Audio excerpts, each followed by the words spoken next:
Mechanical properties of fluid म्हणजे फिजिक्सला 3 mark पक्के CET. Hello, mechanical properties of fluid एक अत्यंत महत्वाचा आणि सोपा चॅप्टर जो फिजिक्समध्ये आपण शिकणार आहोत. 3 प्रश्न इथून हमखास येतात सीईटीला. तुम्ही 4 पण एक्सपेक्ट करू शकतात, पण कमीत कमी मी 3 म्हणेल.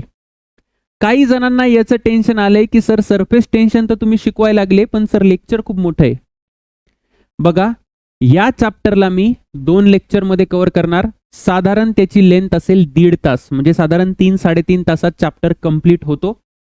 तुला जर वाटत असेल की शॉर्टकट कोणीतरी 1 तासामध्ये मला कंप्लीट करून द्यावा, तर बेटा आत्ताच निघून जा, कारण मी इन डेप्थ सगळं कव्हर करत असतो, काहीच सोडत नसतो. आपल्याला गॅरंटेड 3 क्वेश्चन्स पाहिजेत. असं करत गेला तरच फिजिक्सला स्कोर येतो, अन्यथा येत नाही. चला, सगळ्यात पहिले सरफेस टेन्शन मध्ये काय काय कव्हर करायचं हे बघ. बरेच विद्यार्थी म्हणतात सर मी 2 वर्षाचे प्रश्न सोडवतो, कारण मी कुठून तरी ऐकलंय. बेटा तसं नसतं. प्रश्न सोडवून होत नाही, टॉपिक कव्हर झाले पाहिजे. काय असतं आपल्याकडे सरफेस टेन्शन, आता सरफेस टेन्शन हा स्वतः 60% वेटेज कॅरी करतो. म्हणजे फ्लुइडच्या 3 पैकी 2 प्रश्न जे असतील ते इथून असतील. 100% दरवर्षीचा हा पॅटर्न आहे. ठीक आहे. आता याच्यामध्ये बघ, मॉलिक्युलर थेरी आहे, basic properties of surface tension, force due to surface tension, surface energy, excess pressure, angle of contact, capillary action. दरवर्षी सीईटी या सगळ्या टॉपिक सब टॉपिक्स मधून प्रश्न विचारेल असं नाही. होऊ शकतं एखाद्या वर्षी कॅपिलरीवरून विचारला, अँगल ऑफ कॉन्टॅक्ट वरून विचारला, सरफेस एनर्जीवरून विचारला, पण एक्सेस प्रेशरचा प्रश्न पडला नाही. मग तू जर 2च वर्षाचे प्रश्न करून गेला तर या टॉपिकचं कोण कव्हर करणार? कोण कव्हर करणार? मग पुढच्या वर्षी सीईटीने विचारला तर मग आपण तोंड पाडून बसतो. म्हणून आयडियल अभ्यास करायची पद्धत ही आहे बाळा, की तुला ह्या सगळ्या टॉपिकला कव्हर करणं महत्वाचं आहे. त्यासाठी 5 वर्षाचे प्रश्न सोडवलेले आहेत. मी 5 वर्षाचे प्रश्न कव्हर करणार. ठीक आहे, रेडी आहेस तू? आपण एकदम बोर्डच्या पुस्तक आणि सीईटीच्या PYQच्या प्रमाणे जाऊ. 100% तुला या लेक्चरचा फायदा होईल. सुरू करतो मी. सगळ्यात पहिले सरफेस टेन्शन म्हणजे काय? सर हे आम्ही बोर्डामध्ये शिकलोय, तेच आहे बेटा, नवीन काही नाही. फक्त आता हळूहळू आपण बिल्डअप करायला सुरू करू चॅप्टरचा. सरफेस टेन्शन म्हणजे काय ना, it is a property of liquid. बघा, लिक्विडची प्रॉपर्टी आहे, पण लिक्विडच्या सरफेसची प्रॉपर्टी आहे. आपण या चॅप्टरमध्ये फक्त सरफेस टेन्शन मध्ये फक्त सरफेसची गोष्ट करणार. लिक्विडच्या खाली काय होतं ते आपण पास्कल लॉ आहे, बर्नॉलिस प्रिन्सिपल आहे, रेनॉल्ट नंबर, रेनॉल्टचा जो फॉर्म्युला आहे, स्टोक्स लॉ आहे, ते सगळं तिकडे बघू. आता फक्त लिक्विडच्या सरफेसचं. The property of liquid due to which the surface म्हणजे surface of the liquid behaves like a stretch elastic membrane. एखादा लिक्विडचा सरफेस जेव्हा ताणल्यासारखा बिहेव करतो, असा ओढल्यासारखा बिहेव करतो, जसा तुझा चेहरा ओढलेला आता परीक्षेच्या टेन्शनने, तर त्याला सरफेस टेन्शन म्हणतात. आलं का लक्षात? बरं का सर, हे आपण कुठे बघितलेलं आहे? हे बघितलंय बाळा तू. एखादी टाचणी आहे, टाचणी. टाचणी जर तू अलगट ठेवली पाण्यावर तर टाचणी खाली पडत नाही. हा, टाचणी जर तू जोरात ठेवली आणि त्याचा सरफेस डॅमेज झाला तर सरफेस टेन्शनची प्रॉपर्टी काही कामात नसते. ठीक आहे, तर मग ती खाली बुडेल. किडे बघा, हे किडे जे आहे, किडे पाण्यावर चालतात. निसर्गाने त्यांना ती शक्ती दिलेली आहे. का? कारण इथे सरफेस टेन्शनची प्रॉपर्टी. हे ओले न होता चालतात. जर पाण्याचं सरफेस टेन्शनच नसतं तर नदीच्या एका किनाऱ्यापासून दुसऱ्या किनाऱ्याला किडा गेलाच नसता, मायग्रेशन झालं नसतं. आलं लक्षात? याचे उदाहरण काय आहेत sir? Insect can walk on the water, needle can float on the water. बरोबर आहे का? Soap reduces the surface tension. हे 2 मुद्दे मी तुला पुढे एक्सप्लेन करेल. की कपडे धुताना सर, कपडे धुताना आपण सोपचा वापर करतो. का करतो? कारण साबणाच्या पाण्याने त्याचं सरफेस टेन्शन कमी होतं आणि कपडे चांगल्या पद्धतीने धुतल्या जातात. त्याच पद्धतीने जो ड्रॉप आहे, जे पावसाचे थेंब आहे, ते स्पेरिकलच का मिळतात आपल्याला? उभे का नाही मिळत? रेक्टँग्युलर का नाही मिळत? त्याचं पण कारण हेच आहे, सरफेस टेन्शन. हे सगळं मी पुढे एक्सप्लेन करेल. आता मुख्य मुद्दा हा की सरफेस टेन्शनचं कारण काय सर? सरफेसच्याच मॉलिक्युलला असं का बरं होतं बरं? आतमध्ये ती प्रॉपर्टी नाहीये, आतमधला सरफेस ताणल्यासारखा नाही बिहेव करत, सरफेसचा करतो. असं का? त्याचं कारण आपण बघू. सगळ्यात पहिले बेटा तुला काय गोष्टी माहिती पाहिजे? Intermolecular force. इंटरमॉलिक्युलर फोर्स म्हणजे दोन मॉलिक्यूलच्या मधला जो फोर्स असतो त्याला आपण इंटरमॉलिक्युलर फोर्स म्हणतो. आता याच्यामध्ये दोन प्रकार असतात. हे जे एक्सप्लेनेशन देतोय मॉलिक्युलर थिअरी ऑफ सरफेस टेन्शनचं एक्सप्लेनेशन आहे. ठीक आहे, बोर्डाच्या पुस्तकात दिलंय. तर माझ्याकडे एक आहे कोहेसिव्ह फोर्स, कोहेसिव्ह. ठीक आहे, आणि दुसरा असतो बेटा ऍडेसिव्ह. कोहेसिव्ह म्हणजे काय? जे एकाच फॅमिलीचा पार्ट आहे, म्हणजे एकाच टाईपचे मॉलिक्यूल आहेत ते एकमेकांना अट्रॅक्ट करतात. जसं बघा, पाण्याचा हा जो मॉलिक्यूल आहे ए, तर याला कोणी अट्रॅक्ट केलंय? इकडच्या पाण्याच्या मॉलिक्यूलनी, इकडच्या पाण्याच्या मॉलिक्यूलनी, इकडच्या असे सगळे अट्रॅक्ट करतात. पाणी पाणी सेम मटेरियल. म्हणजे कोहेसिव्ह फोर्स म्हणजे काय झाला सर या केसमध्ये? Water water. हे तुला माहिती आहे. त्याचबरोबर ऍडेसिव्हचा अर्थ काय होतो? ऍडेसिव्ह म्हणजे वेगवेगळे मॉलिक्यूल असले पाहिजे. जसं इथला जो वॉटर मॉलिक्यूल आहे बेटा, तर इथले जे एअर मॉलिक्यूल आहेत ना ते त्याला अट्रॅक्ट करतात. म्हणजे वॉटर मॉलिक्यूल आणि एअर मॉलिक्यूल मधला फोर्स या केसमध्ये. ओके, तर मी लिहितो वॉटर एअर. अजून काय माहिती पाहिजे रे तुला इंटरमॉलिक्युलर फोर्स बद्दल? अजून सर मला हे माहिती पाहिजे की हे शॉर्ट रेंज फोर्स असतात. शॉर्ट रेंज, बोर्डाच्या पुस्तकात याची रेंज लिहिली आहे. किती लिहिली रेंज माहिती का तुला? 10⁻⁹ मीटर. इतक्या शॉर्ट रेंजवर हे फोर्सेस ऍक्ट करतात बरं का. अजून काय? अजून असं की हे सगळे फोर्सेस कसे आहेत सर? अट्रॅक्टिव्ह इन नेचर आहे. हे का सांगतोय मी? कारण सीईटी प्रश्न विचारते, दाखवून देईल मी तुला. Attractive in nature. पण सर हे कळालं, पण तुम्ही मला हे सांगितलंच नाही की तो सरफेस अशा ओढल्यासारखा का बिहेव करतो. सांगतो काय होतं बघ. इकडे आता तू दोन मॉलिक्यूल बघ. एक मॉलिक्यूल जो आतमध्ये आहे, हा जो ए मॉलिक्यूल आहे, तर ए मॉलिक्यूलला कोणी घेरलंय? त्याच्या सारख्या मॉलिक्यूल्सनी त्याला घेरलंय आणि ते त्याला अट्रॅक्ट करते. बघा, हा इकडे अट्रॅक्ट करेल, त्याच्या अपोजिटचा असा इकडे अट्रॅक्ट करेल, हा इकडे अट्रॅक्ट करेल. हे असं त्याला स्वतःकडे ओढतायत. एकंदरीतच पाण्याच्या आतमध्ये जो मॉलिक्यूल आहे त्याच्यावर फोर्स 0 आहे. बरोबर आहे का? कारण सगळे सारखे मॉलिक्यूल त्याला ओढतायत. बरोबर. म्हणजे मी असं म्हणतो, मला एक गोष्ट कळाली. काय कळालं सर? की for molecule inside liquid, for molecule inside liquid net force किती त्याच्यावर? 0. म्हणून बेटा मी त्याला म्हणतो तो स्टेबल आहे. स्टेबल, तो सुखी आहे सर. बर. मात्र जेव्हा तुम्ही सरफेसला जाता तेव्हा असं होत नाही. का होत नाही सांगतो. सरफेसला जसं हा मॉलिक्यूल आहे बघ सरफेसला, बरोबर. आता या मॉलिक्यूलला पाण्याचे जे मॉलिक्यूल आहेत ना ते खाली ओढतायत, असे साईडनी खाली ओढतायत. नेट पाण्याचा जो पाणीचं जे अट्रॅक्शन फोर्स आहे, म्हणजे कोहेसिव्ह फोर्स आहे, ते काय प्रयत्न करेल? या पाण्याच्या मॉलिक्यूलला खाली ओढायचा प्रयत्न करेल, है ना. आणि हे जे वरचं आहे बघा, तिथे एअर आहे. एअर ऍडेसिव्ह फोर्स म्हणजे हा हवेचा मॉलिक्यूल काय करेल? याला वरती उडेल. अच्छा, इकडचा हवेचा मॉलिक्यूल याला असा तिरपा उडेल, हा इकडचा तिरपा उडेल. पण एकंदरीतच याचे हॉरिझॉन्टल कंपोनंट कॅन्सल करतील आणि व्हर्टिकल सगळे ऍड होत आहेत. मात्र होतं काय की हवेची जी शक्ती आहे, म्हणजे एअर आणि वॉटरचा जो फोर्स आहे ना, तो कमी पडतो वॉटरच्या फोर्सच्या कंपॅरिझन मध्ये, बरं का. म्हणून एकंदरीतच याच्यावर सगळ्या मॉलिक्युल्सवर रिझल्टंट असा खाली फोर्स असतो. हा खाली फोर्स असतो. काय म्हणतोय मी? आपण लिहून घेऊ एकदा शांततेत. मला असं म्हणायचंय की फॉर मॉलिक्यूल ऑन सरफेस, जो सरफेसवर मॉलिक्यूल आहे ना त्याचा जो एफ नेट आहे ना तो 0 तर नाहीये. मग कुठे आहे सर तो? तर डाऊनवर्ड आहे. डाऊनवर्ड खाली फोर्स लागतोय, त्याच्यावर खाली फोर्स लागतोय. असं का होतं? असं यामुळे होतं कारण की माझ्याकडे जो कोहेसिव्ह फोर्स आहे, कोहेसिव्ह म्हणजे पाणीवाला जो फोर्स आहे, that is greater than adhesive force. आणि बोर्डाच्या पुस्तकात सुंदर पद्धतीने लिहिलंय की या अनबॅलेन्स्ड फोर्समुळेच सरफेस टेन्शनची प्रॉपर्टी आहे. माझा हात असा आहे, माझ्या हाताला जर असा खालून कोणीतरी ओढलं तर माझ्या हाताचा शेप असा होईल. असा होईल की नाही? असा होईल. तर माझा हा इकडचा पार्ट आता ताणल्यासारखं वाटतोय की नाही. जसं दोरी आहे, दोरीला जर तू थोडे कपडे लटकवले तर दोरी अशी अशी ताणल्यासारखी होते का, टाईट होते का, तेच सरफेस टेन्शन आहे. आलं तुला लक्षात.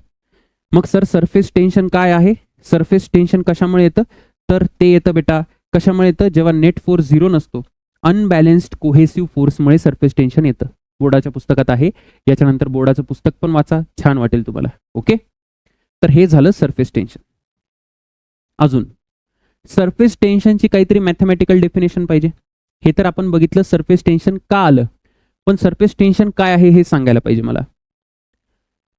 तर surface tension is a force per unit length. आमचे लेकर इथेच गार पडतात, त्यांना वाटतं सरफेस टेन्शन हा फोर्स आहे. नाही बेटा, सरफेस टेन्शन हा फोर्स पर युनिट लेंथ आहे बरं का. Force per unit length acting on the surface of a liquid at a right angle to the line drawn on the surface.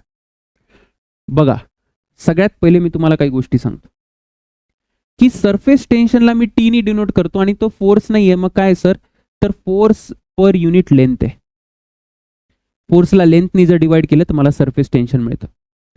म्हणजे याचं जे युनिट आहे बेटा ते असलं पाहिजे न्यूटन पर मीटर. त्याचबरोबर जर मला याचं डायमेन्शन कोणी विचारलं तर मला लिहिता आलं पाहिजे, फोर्सचं डायमेन्शन असतं ML_T-2 आणि खाली लेंथ आहे, लेंथ कॅन्सल होईल म्हणजे इथे येणार आहे MT-2. जर मला कोणी विचारलं हे तर CGS सांगितलं तुम्ही, हे SI सांगितलं SI. मला जर कोणी विचारलं की CGS युनिट काय येईल तर ते काय येईल, डायन पर सेंटीमीटर. हे झालं याचं CGS युनिट. हा तर फॉर्म्युला झाला सर. कन्सेप्ट काय सांगतो, कन्सेप्ट काय हे बोर्डाच्या पुस्तकात लिहिलंय माहिती तुला, हे असं लिहिलंय बोर्डाच्या पुस्तकात. त्याचा अर्थ सांगतो काय. बघा, माझ्याकडे जर एखादं बीकर आहे असं, ठीक आहे, आणि याच्यात काय सर, याच्यात भरपूर पाणी बेटा, भरपूर पाणी आहे. थोडंसं पाणी तू घेऊन घे, आंघोळ करून घे बरा, म्हणजे बरं वाटेल तुला. आता मला सांग सरफेस टेन्शनची प्रॉपर्टी कुठे, आतमध्ये एका सरफेसला आहे. सर सरफेसला आहे, शाबास. तर मी एक इमॅजिनरी लाईन ड्रॉ केली, पाण्याची एक इमॅजिनरी लाईन ड्रॉ केली. तर ते काय म्हणतायत की सरफेस टेन्शन काय ना, फोर्स पर युनिट लेंथ आहे. म्हणजे काय, हे पाणी कारण ताणलेलं आहे ना, तर इकडचं पाणी ट्राय करेल या रेषेला इकडे ओढायचं आणि इकडचं पाणी ट्राय करेल या रेषेला या साईडला ओढायचं. कसं सांगतो, एकंदरीतच या पाण्यावर असा परपेंडिक्युलर फोर्स लावेल. हा फोर्स कोणी लावला, सरफेस टेन्शनने लावला. सरफेस टेन्शन फोर्स नाहीये, सरफेस टेन्शन मुळे फोर्स येतो. ठीक आहे, मग हा फोर्स आहे. सर इकडे पण फोर्स येईल का, हा इकडे पण फोर्स येईल. झालं. मग आता मी असं लिहू शकतो की कुठल्याही एका बाजूला फोर्स जर मला लिहायचा असेल तर मी कसं लिहिल, बघा, फोर्स लिहायचा असेल तर कसं लिहिल, सरफेस टेन्शन इंटू लेंथ. कळतंय का तुम्हाला, फोर्स लिहायचा असेल तर मी लिहिल सरफेस टेन्शन इंटू लेंथ. असा सरफेस टेन्शनमुळे फोर्स लागतो. आलं लक्षात, डेफिनेशन लक्षात आली. Surface tension is nothing but force per unit length. कसा फोर्स लावतो सरफेस टेन्शन, सरफेस टेन्शन नेहमी लाईनच्या परपेंडिक्युलर दिशेला, कुठली पण लाईन असेल, रेष असेल, त्याच्या परपेंडिक्युलर दिशेला फोर्स लावतो. Clear, clear sir. आता न्यूमरिकल सॉल्व्ह करायसाठी तुला काही गोष्टी माहिती पाहिजे. आमच्या लेकरांना आहे ना कळत नाही की सरफेस टेन्शनचा फोर्स कसा लागतो. सगळ्यात पहिले बेटा सरफेस टेन्शनच्या प्रॉपर्टीला तो असं समजू शकतो की एक चादर आहे, पाण्याच्या वरती जर तो अशी चादर अंथरली तर चादर कशी बिहेव करते, that is a surface tension. ठीक आहे, एक उदाहरण देतो. बघा, मी मगाशी काय बोललो की जी निडल आहे, निडल जी सुई आहे, सुई फ्लोट करते पाण्यावर, बरोबर आहे. कशी फ्लोट करते, तर हा जो आता स्ट्रेच्ड मेम्ब्रेन आहे ना, हे पाण्याचा सरफेस असं पकड. ठीक, आता मी याच्यावर हे मार्कर ठेवलं, बघा नीट लक्ष द्या. हे असं मार्कर ठेवू आपण आणि याला ओढायचा प्रयत्न करू.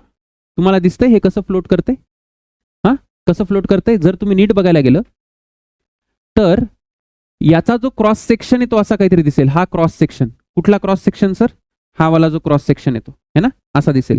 आणि इकडचं जे ह्या जो सरफेस आहे ना, म्हणजे हा जो पाण्याचा सरफेस आहे ना, तो त्याला असा ओढून धरतोय, बघा असा ओढून धरतोय त्याला, है ना, असा ओढून धरतोय, या बाजूने फोर्सेस लावतोय. कसं सांगतो, तर सगळ्यात पहिले फोर्स कसं लावेल,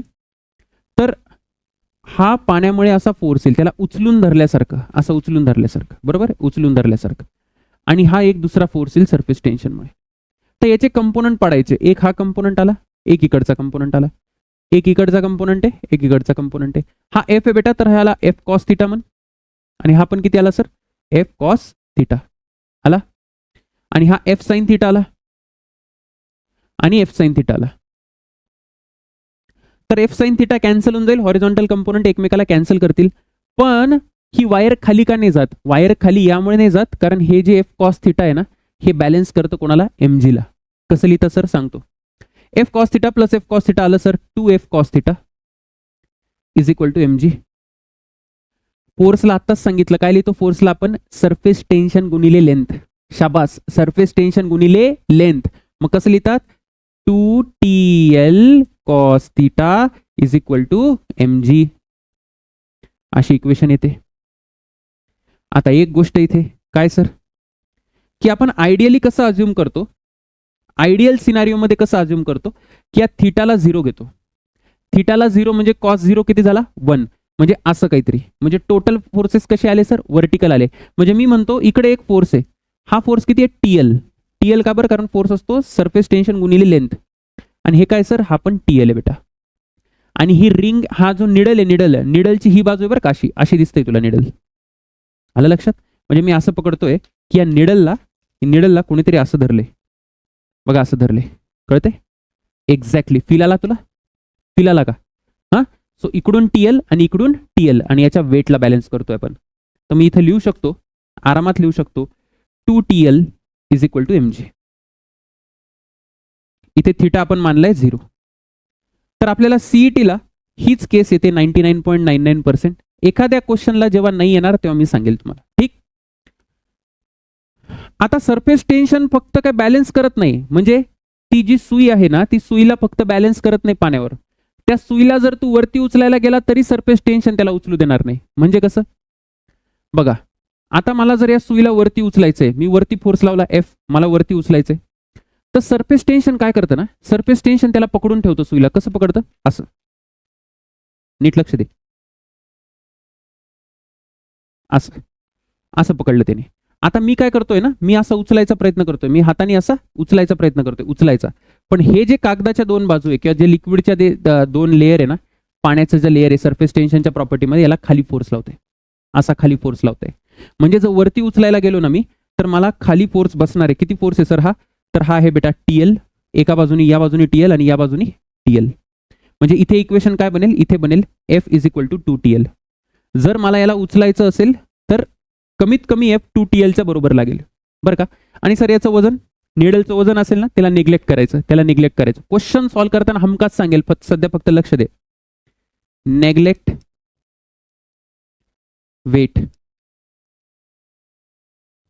वेट ऑफ निडल. सुरू करू तांडव.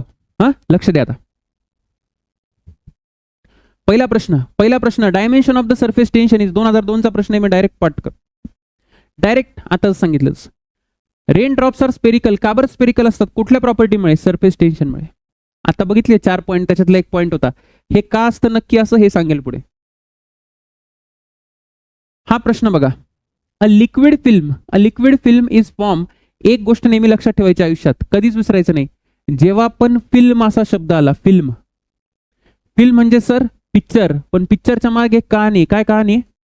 To surface. कधी पण लक्षात ठेव की जेव्हा पण फिल्म असा शब्द येईल तेव्हा आपण 2 सरफेस पकडतो. मी सांगेल कसे. Is frame MNOP as shown in the figure. The wire OP can slide without friction. The mass to be attached to the wire OP to keep it in equilibrium is. काय म्हणतायत सांगतो. बघा, माझ्याकडे अशी wire आहे, आपल्याकडे. ठीक आहे. आणि इथे ही वायरची फ्रेम आहे आणि इकडे अशी एक दुसरी वायर ठेवली मी, अशी. ठीक ठेवली आहे सर. आणि बेटा इथे सगळं फिल्म आहे, है ना, फिल्म, लिक्विड फिल्म आहे, अशी लिक्विड फिल्म आहे, अशी आहे. आता ही वायर खाली पडायला पाहिजे. सर का बरं खाली पडायला पाहिजे असं का बरं म्हणताय तुम्ही? कारण या वायरचं काहीतरी वेट आहे mg. पण ही वायर खाली पडणार नाही. का नाही पडणार? कारण सरफेस टेन्शनचा फोर्स आहे. सर सरफेस टेन्शनचा फोर्स कसा? या वायरच्या लेनच्या परपेंडिक्युलर ऍक्ट करेल. हे जे लिक्विड आहे ना, लिक्विड ही वायर खाली जायचा प्रयत्न करते, लिक्विड त्याला ओढायचा प्रयत्न करेल वरती. बरोबर? म्हणजे सरफेस टेन्शनमुळे जो फोर्स पाहिजे तो कसा पाहिजे सर? त्याची डायरेक्शन लेनच्या परपेंडिक्युलर असतो, कधी पण लेनच्या परपेंडिक्युलर. हा झाला सरफेस टेन्शनमुळे फोर्स. आता एक गोष्ट लक्षात ठेव, हा पुढून फोर्स झाला, असा मागून पण वायरवर फोर्स लागेल. मागून लागेल सर, इकडे बघ, असा हात दिसतोय तुला? हात हा माझा पेन आहे. सपोज माझ्या हाताला लिक्विड आहे, ते चिपकले लिक्विड हाताला. हा जो पेन खाली पडेल ना, तर इकडचा जो सरफेस आहे तो पण याला वरती ओढेल. बरोबर? आणि हा जो मागचा सरफेस तो पण याला वरती ओढेल. त्यामुळे मी म्हटलं की फिल्म असा शब्द आला की दोन सरफेस पाहिजे. म्हणजे मला इथे हमखास लिहिता येईल की हा जो सरफेस टेन्शनमुळे जो फोर्स असेल तो किती असेल सर? 2TL. हा 2 का बरं आला? कारण ती फिल्म आहे म्हणून. तर बेटा हा जो फोर्स आहे F, बरं का, this must be equal to F must be equal to mg and I can write 2TL is equal to mg. आणि मला काय विचारले? मास विचारले. मास इज इक्वल टू यायला पाहिजे 2TL अपॉन g. उडवला का प्रश्न? उडवला का? सांग बरं, कळालं का तुला? हा. आणि सीईटी किती उपकार करते बघा. सीईटी सारखी दुसरी संस्थाच नाही उपकार करण्याच्या बाबतीत. जर तुला हे पण येत नसेल तर डायमेन्शन निवडव या क्वेश्चनला. याचे डायमेन्शन मॅच करत नाही, याचे पण करत नाही, फक्त याचे करतात. डन. जाऊ पुढे, चला पुढचा प्रश्न. अ स्क्वेअर फ्रेम, आता काय म्हटलंय? Square frame each of side L is dipped in a soap solution. अजून आयुष्यात दुसरी गोष्ट लक्षात ठेवायची की सोप सोल्युशन जर म्हटलं, सोप असा शब्द आला तर तू दोन सरफेस घेणार. दोन सरफेस नेहमी लक्षात ठेव. डन. Okay sir. तर आणि टेकन आउट या सोप सोल्युशन मधून त्या स्क्वेअर फ्रेमला आपण बाहेर काढतोय. The force acting on the film form is. बाहेर काढताना तुम्हाला सांगितलंय, बाहेर काढताना लिक्विड कसं फोर्स लावेल? खाली लावेल. तुला डायग्राम बनवतो, सुंदर प्रश्न आहे बघ. डायग्राम बनवून फील येऊन जाईल बेटा या प्रश्नाचा. अशी काहीतरी डायग्राम बनवायची. ठीक आहे? ही स्क्वेअर फ्रेम आहे. तुम्हाला सांग, सरफेस टेन्शनला एकच उद्योग आहे आयुष्यात, काय? की जिथे लाईन दिसली तिथे फोर्स लावायचा परपेंडिक्युलर दिशेने. म्हणजे जर मी या वायरला वरती उचलतोय, F फोर्सनी वरती उचलतोय, तर सरफेस टेन्शन काय करणार आहे माहिती का? जिथे जिथे लेन दिसली ना तिथे तिथे असा खाली फोर्स लावणार आहे. हा घे, हा खाली लावला सर फोर्स, इथे पण खाली लावेल. शाबास. हा पण खाली फोर्स आहे, इकडे पण खाली आहे, सगळीकडे असा खाली फोर्स लावेल. मला सांग, सगळ्या साईड इक्वल आहेत की नाही? स्क्वेअरच्या सगळ्या साईड इक्वल आहे. म्हणजे टोटल फोर्स किती येईल? T into 4L. कारण टोटल लेंथ किती झाली? 4L. पण इथे काय बेटा? सोप सोल्युशन आहे, म्हणजे आपल्याला इंटू 2 करावं लागेल. नीट लक्ष दे. काय लिहितोय? F इज इक्वल टू येणार आहे. काय येणार आहे सर? हा टोटल जो फोर्स आहे बघा, surface tension into 4L. 4L का बरं? कारण लेंथ आहे तेवढी 4L स्क्वेअर फ्रेमची. आणि इंटू 2 फुकट आला. का बरं आला हा 2? त्या सोप सोल्युशनमुळे. म्हणजे आन्सर आला बेटा 8TL. असं उचललं तर लिक्विड खाली खाली खाली फोर्स लावणार.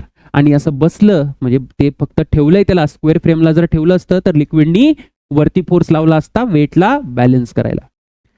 क्लिअर? Okay sir, clear. पुढे बघा. A force required to take away a flat circular plate. रे यार, काय करायला लागली सीईटी? फ्लॅट सर्क्युलर प्लेट आमच्या लेकरांना येत नाही का? त्यांना विचारले, ते विचारतायत की फ्लॅट सर्क्युलर प्लेटला काय करायचंय? Take away from the surface of water. Take away म्हणजे वरती फोर्स लावायचा आहे मला, आणि लिक्विड ऐकणार नाही माझं, कारण लिक्विड खाली फोर्स लावेल. असा जिथे लाईन दिसली तिथे फोर्स. बरोबर आहे? आणि मला सांग बेटा, इथे वॉटर दिले का? Force required flat surface of water दिले. फिल्म वगैरे शब्द वापरला नाही, सोप पण वापरला नाही, तर एकच सरफेस येईल. ओके, एकच सरफेस येईल. तर मी डायरेक्ट लिहितो. काय विचारलंय मला? फोर्स विचारलाय. तर F इज इक्वल टू येणार आहे surface tension into length. F is equal to, याची लेंथ किती राहील टोटल पेरिफेरियाची? T into 2πr. ओके, मग आता कॅल्क्युलेट करून घ्याल. F इज इक्वल टू, टीच्या आगे टाका. टी किती आहे? 70 इंटू 10⁻³ इंटू 2 इंटू पायच्या जागी काय येणार आहे 22/7 इंटू रेडियस. माझ्याकडे रेडियस किती आहे 2 सेंटीमीटर, म्हणजे 2 इंटू 10⁻². याला कॅल्क्युलेट करा. 100% तुमचा आन्सर येईल. 100%. सर आन्सर काय येईल? तर 7 7 कॅन्सल होईल इथे. हा 7 7 कॅन्सल झाला. 22 दुने 44, 44 दुने 88, म्हणजे 8चा फॅक्टर यायला पाहिजे. 8चा. बी आन्सर. पुढचा प्रश्न बघा. पुढचा प्रश्न काय सर? पुढचा प्रश्न इतके व्हेरिएशन करावं लागतात तेव्हा कुठे टॉपिक चांगला होतो, नाही तर 2 वर्षाचे करतो आणि 3 वर्षाचे करतो तसं जमत नसतं. ठीक आहे. A needle is 7 centimetre long. 7 centimetre long आहे needle. Assuming that the needle is not wetted by the water, म्हणजे ती डुबली नाही बेटा पाण्यामध्ये, सरफेसवरच आहे.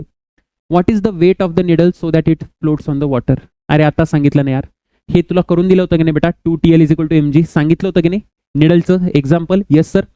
मी डायरेक्ट लिहितो 2TL is equal to mg. Answer येऊन जाईल तुझं. आता हे सगळं बघा CGS मध्ये दिले. ठीक आहे. मग याला कसं करेल? 2 इंटू टी किती दिलाय मला? टी दिला असेल 70. 70 इंटू लेंथ मला दिली बेटा 7 इज इक्वल टू मास विचारलंय मला, आणि जी ची व्हॅल्यू किती टाकेल? 980. इथून मास जे काही असेल तुझं 1 ग्राम येऊन जाईल. कॅल्क्युलेट करा. 100% आन्सर यायला पाहिजे. आन्सर आहे बेटा ए. सगळं CGS मध्ये आहे. हळूहळू सॉल्व करा. हळूहळू सॉल्व करा शांतपणे. जास्त स्पीडवर बघू नका, नाही तर गडबड होईल. ठीक आहे. व्यवस्थित करा. 100% तुमचा आन्सर येऊन जाईल. ओके. Okay sir. पुढे a small beaker of radius R is filled with a glycerine. Glycerine fill केले. The force of the surface tension on a diametrical line on it surface. बीकरचा आता एक्झाम्पल दिलं होतं मगाशी, की हे बीकरचा हा पोर्शन आहे. ठीक आहे. आणि त्यांनी काय सांगितलंय? द फोर्स कशाला सांगितलंय? Diametrical line. कुठली पण एक डायमेट्रिकल लाईन घे. जशी मी जर ही डायमेट्रिकल लाईन घेतली तर त्याच्यावर लागणारा फोर्स विचारलाय. तो फोर्स कसा लागतो? मगाशीच सांगितलं तुम्हाला, असा परपेंडिक्युलर फोर्स लागतो. कुठल्याही एका बाजूचा मला विचारलं तर तसं असा पण लागेल, पण मी एका बाजूचा लिहिल, नाही तर नेट तर 0च राहील फोर्स. बरोबर आहे. मग मला काय सांगितलंय? काय विचारलंय? आर विचारलंय. तर मी डायरेक्ट लिहितो बेटा फोर्स इज इक्वल टू लिहू शकतो surface tension into length. Diameter म्हणजे लेंथ असेल 2 टाइम्स रेडियस, बिकरच्या 2 times of radius, so is equal to T into 2R. तर इथून मला आर ची व्हॅल्यू येऊन जाईल. ठीक आहे. आर सेंटीमीटर मध्ये विचारलाय, थोडं काळजी घ्याल. फोर्स याची व्हॅल्यू टाका न्यूटन मध्ये. सरफेस टेन्शन पण न्यूटन मध्ये दिले. आर मीटर मध्ये येईल, त्याला सेंटीमीटर मध्ये कन्वर्ट करून घे. आन्सर यायला पाहिजे. बघा आन्सर. ओके. कन्सेप्ट कळाला सर. कॅल्क्युलेशन तुला करायचंय तरच तुला COEP मिळते किंवा व्हिजिट मिळते बेटा. नुसतं बघू नको, कॅल्क्युलेशन कर. डाऊट असला, कळालं नाही, बिंदास कमेंट कर. कमेंट सेक्शन आपलंच आहे. ठीक आहे ना. हा एक प्रश्न चांगला आहे. Good question. मी लिहितो इथे गुड क्वेश्चन. मन छोटं नाही करायचं अशा क्वेश्चनला. प्रश्न काय बघा, तरी सांगतो मी तुम्हाला प्रश्न काय. सगळं सेम आहे, पण आता जे मगाशी म्हटलं ना मी तुम्हाला, त्यांनी असं न करता असा कॉन्टॅक्ट सरफेस न ठेवता असा ठेवलाय त्यांनी. असा है ना, असा बघा असा. म्हणून आता जे फोर्सेस लागतील ते असे लागतील. असे फोर्सेस लागतील. वर्टिकल नाही लागणार, थोडेसे टिल्टेड लागतील. बघा क्वेश्चन काय. A light metal disc of radius r floats on a water surface and bends the surface downwards along the perimeter making angle theta. Making angle theta with vertical edge of the disc. He diagram दिली नाहीये, मी काढलेली ही diagram, म्हणजे copy केलेली आहे. अशीच diagram असते. ठीक आहे, लक्षात ठेवा. आणि नंतर त्यांनी सांगितलं if the weight of the water displaced by the disc. Weight of the water displaced by this डिस्कचा अर्थ होतो बेटा buoyant force. Buoyant force, Archimedes principle थोडाफार आठवत असेल तुम्हाला तर कळेल. बॉयंट फोर्स किती दिलाय आपल्याला? W. जेवढं पाणी डिस्प्लेस करेल तेवढं पाणी त्याच्यावर फोर्स लावतो, buoyant force. Weight of the metal disc is, म्हणजे आपल्याला विचारलं काय? mg विचारलंय. कसं करायचं? अत्यंत सोपं आहे, नीट लक्ष दे. तुला हे कळालं, ही डायग्राम असे फोर्सेस लागतात. मग याला काय करायचं? काही नाही करायचं. याला रिझोल्युशन कर. एक हा कंपोनंट, एक हा कंपोनंट, एक हा कंपोनंट, एक हा कंपोनंट. असे इकडे पण असतील ना, असे पण असतील. म्हणजे मला फक्त टी कॉस थिटाचे कंपोनंट कामात येत आहेत. T cos theta.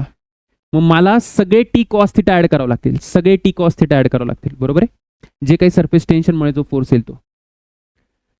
मग मी आता याला काय पकडतो, याला टी कॉस थिटाच्या ऐवजी आपण याला पकडू एफ कॉस थिटा है ना, कारण टी तर सरफेस टेन्शन आहे, एफ कॉस थिटा, इथे पण एफ कॉस थिटा. मी काय लिहितो बघा, टोटल फोर्स जो आहे बेटा, टोटल फोर्स, तर तो वरती लागणार आहे एफ कॉस थिटा, बरोबर. हा सरफेस टेन्शनमुळे असलेला फोर्स आहे. आणि एक फोर्स लागेल बॉयंट फोर्स लागेल की नाही वरती, पाणी वरती बॉयंट फोर्स मारेल, बरोबर. आणि डिस्कचं जे वेट आहे ना, जे मला विचारलंय mg, ते खाली लागेल. मग मी इक्विलिब्रियमला लिहू शकतो, काय लिहू शकता तुम्ही इक्विलिब्रियमला, buoyant force plus F cos theta is equal to mg.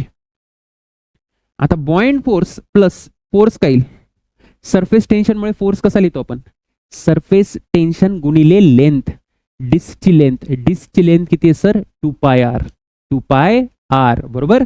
म्हणजे मला लिहिता येईल 2πr T cos theta is equal to mg. मला वेटच विचारले, मला काय विचारले, वेट ऑफ mg. आला आन्सर. कुठला आन्सर आहे सर, कुठला आन्सर, आणि बी च्या आगी काय टाकशील, डब्ल्यू. बघा इथे लिहिलं ना, B point force equal to W, म्हणजे आन्सर यायला पाहिजे, कुठे यायला पाहिजे, हे. अ गुड क्वेश्चन, ठीक आहे ना, ओके सर. हा पण प्रश्न तसाच आहे. A glass tube of semi circular cross section of radius r, semi circular cross section आहे. The ratio of the force of surface tension on the flat part to curved part of the tube is. बघ बेटा, असं आहे ते ट्यूबचा shape कसा आहे sir, semi circular tube म्हणजे अशी आहे, त्याचा हा फ्लॅट पार्ट आहे आणि हा इकडचा कुठला पार्ट आहे सर, कर्व्ड पार्ट आहे. हा कर्व्ड आहे आणि हा फ्लॅट आहे. मग आता एक गोष्ट लक्षात ठेव, मी डायरेक्ट लिहितो, force on the flat divided by force on the curved part. मला सांग फ्लॅट पार्ट म्हणजे कुठला, हा वाला पार्ट, हा फ्लॅट पार्ट आहे. तर फ्लॅट पार्टला कसं लिहून मला, तर टी इंटू त्याची लेंथ किती असणार आहे, टी इंटू 2r. जर मी याची रेडियस r पकडली तर हे किती असेल बेटा, 2r असेल डायमीटर, डिवायडेड बाय कर्व्ड सरफेसचा फोर्स काय असणार आहे, तर सरफेस टेन्शन इंटू किती येणार आहे, याची लेंथ काय येईल, कर्व्ड सरफेसची लेंथ काय, ती आहे सर पाय आर.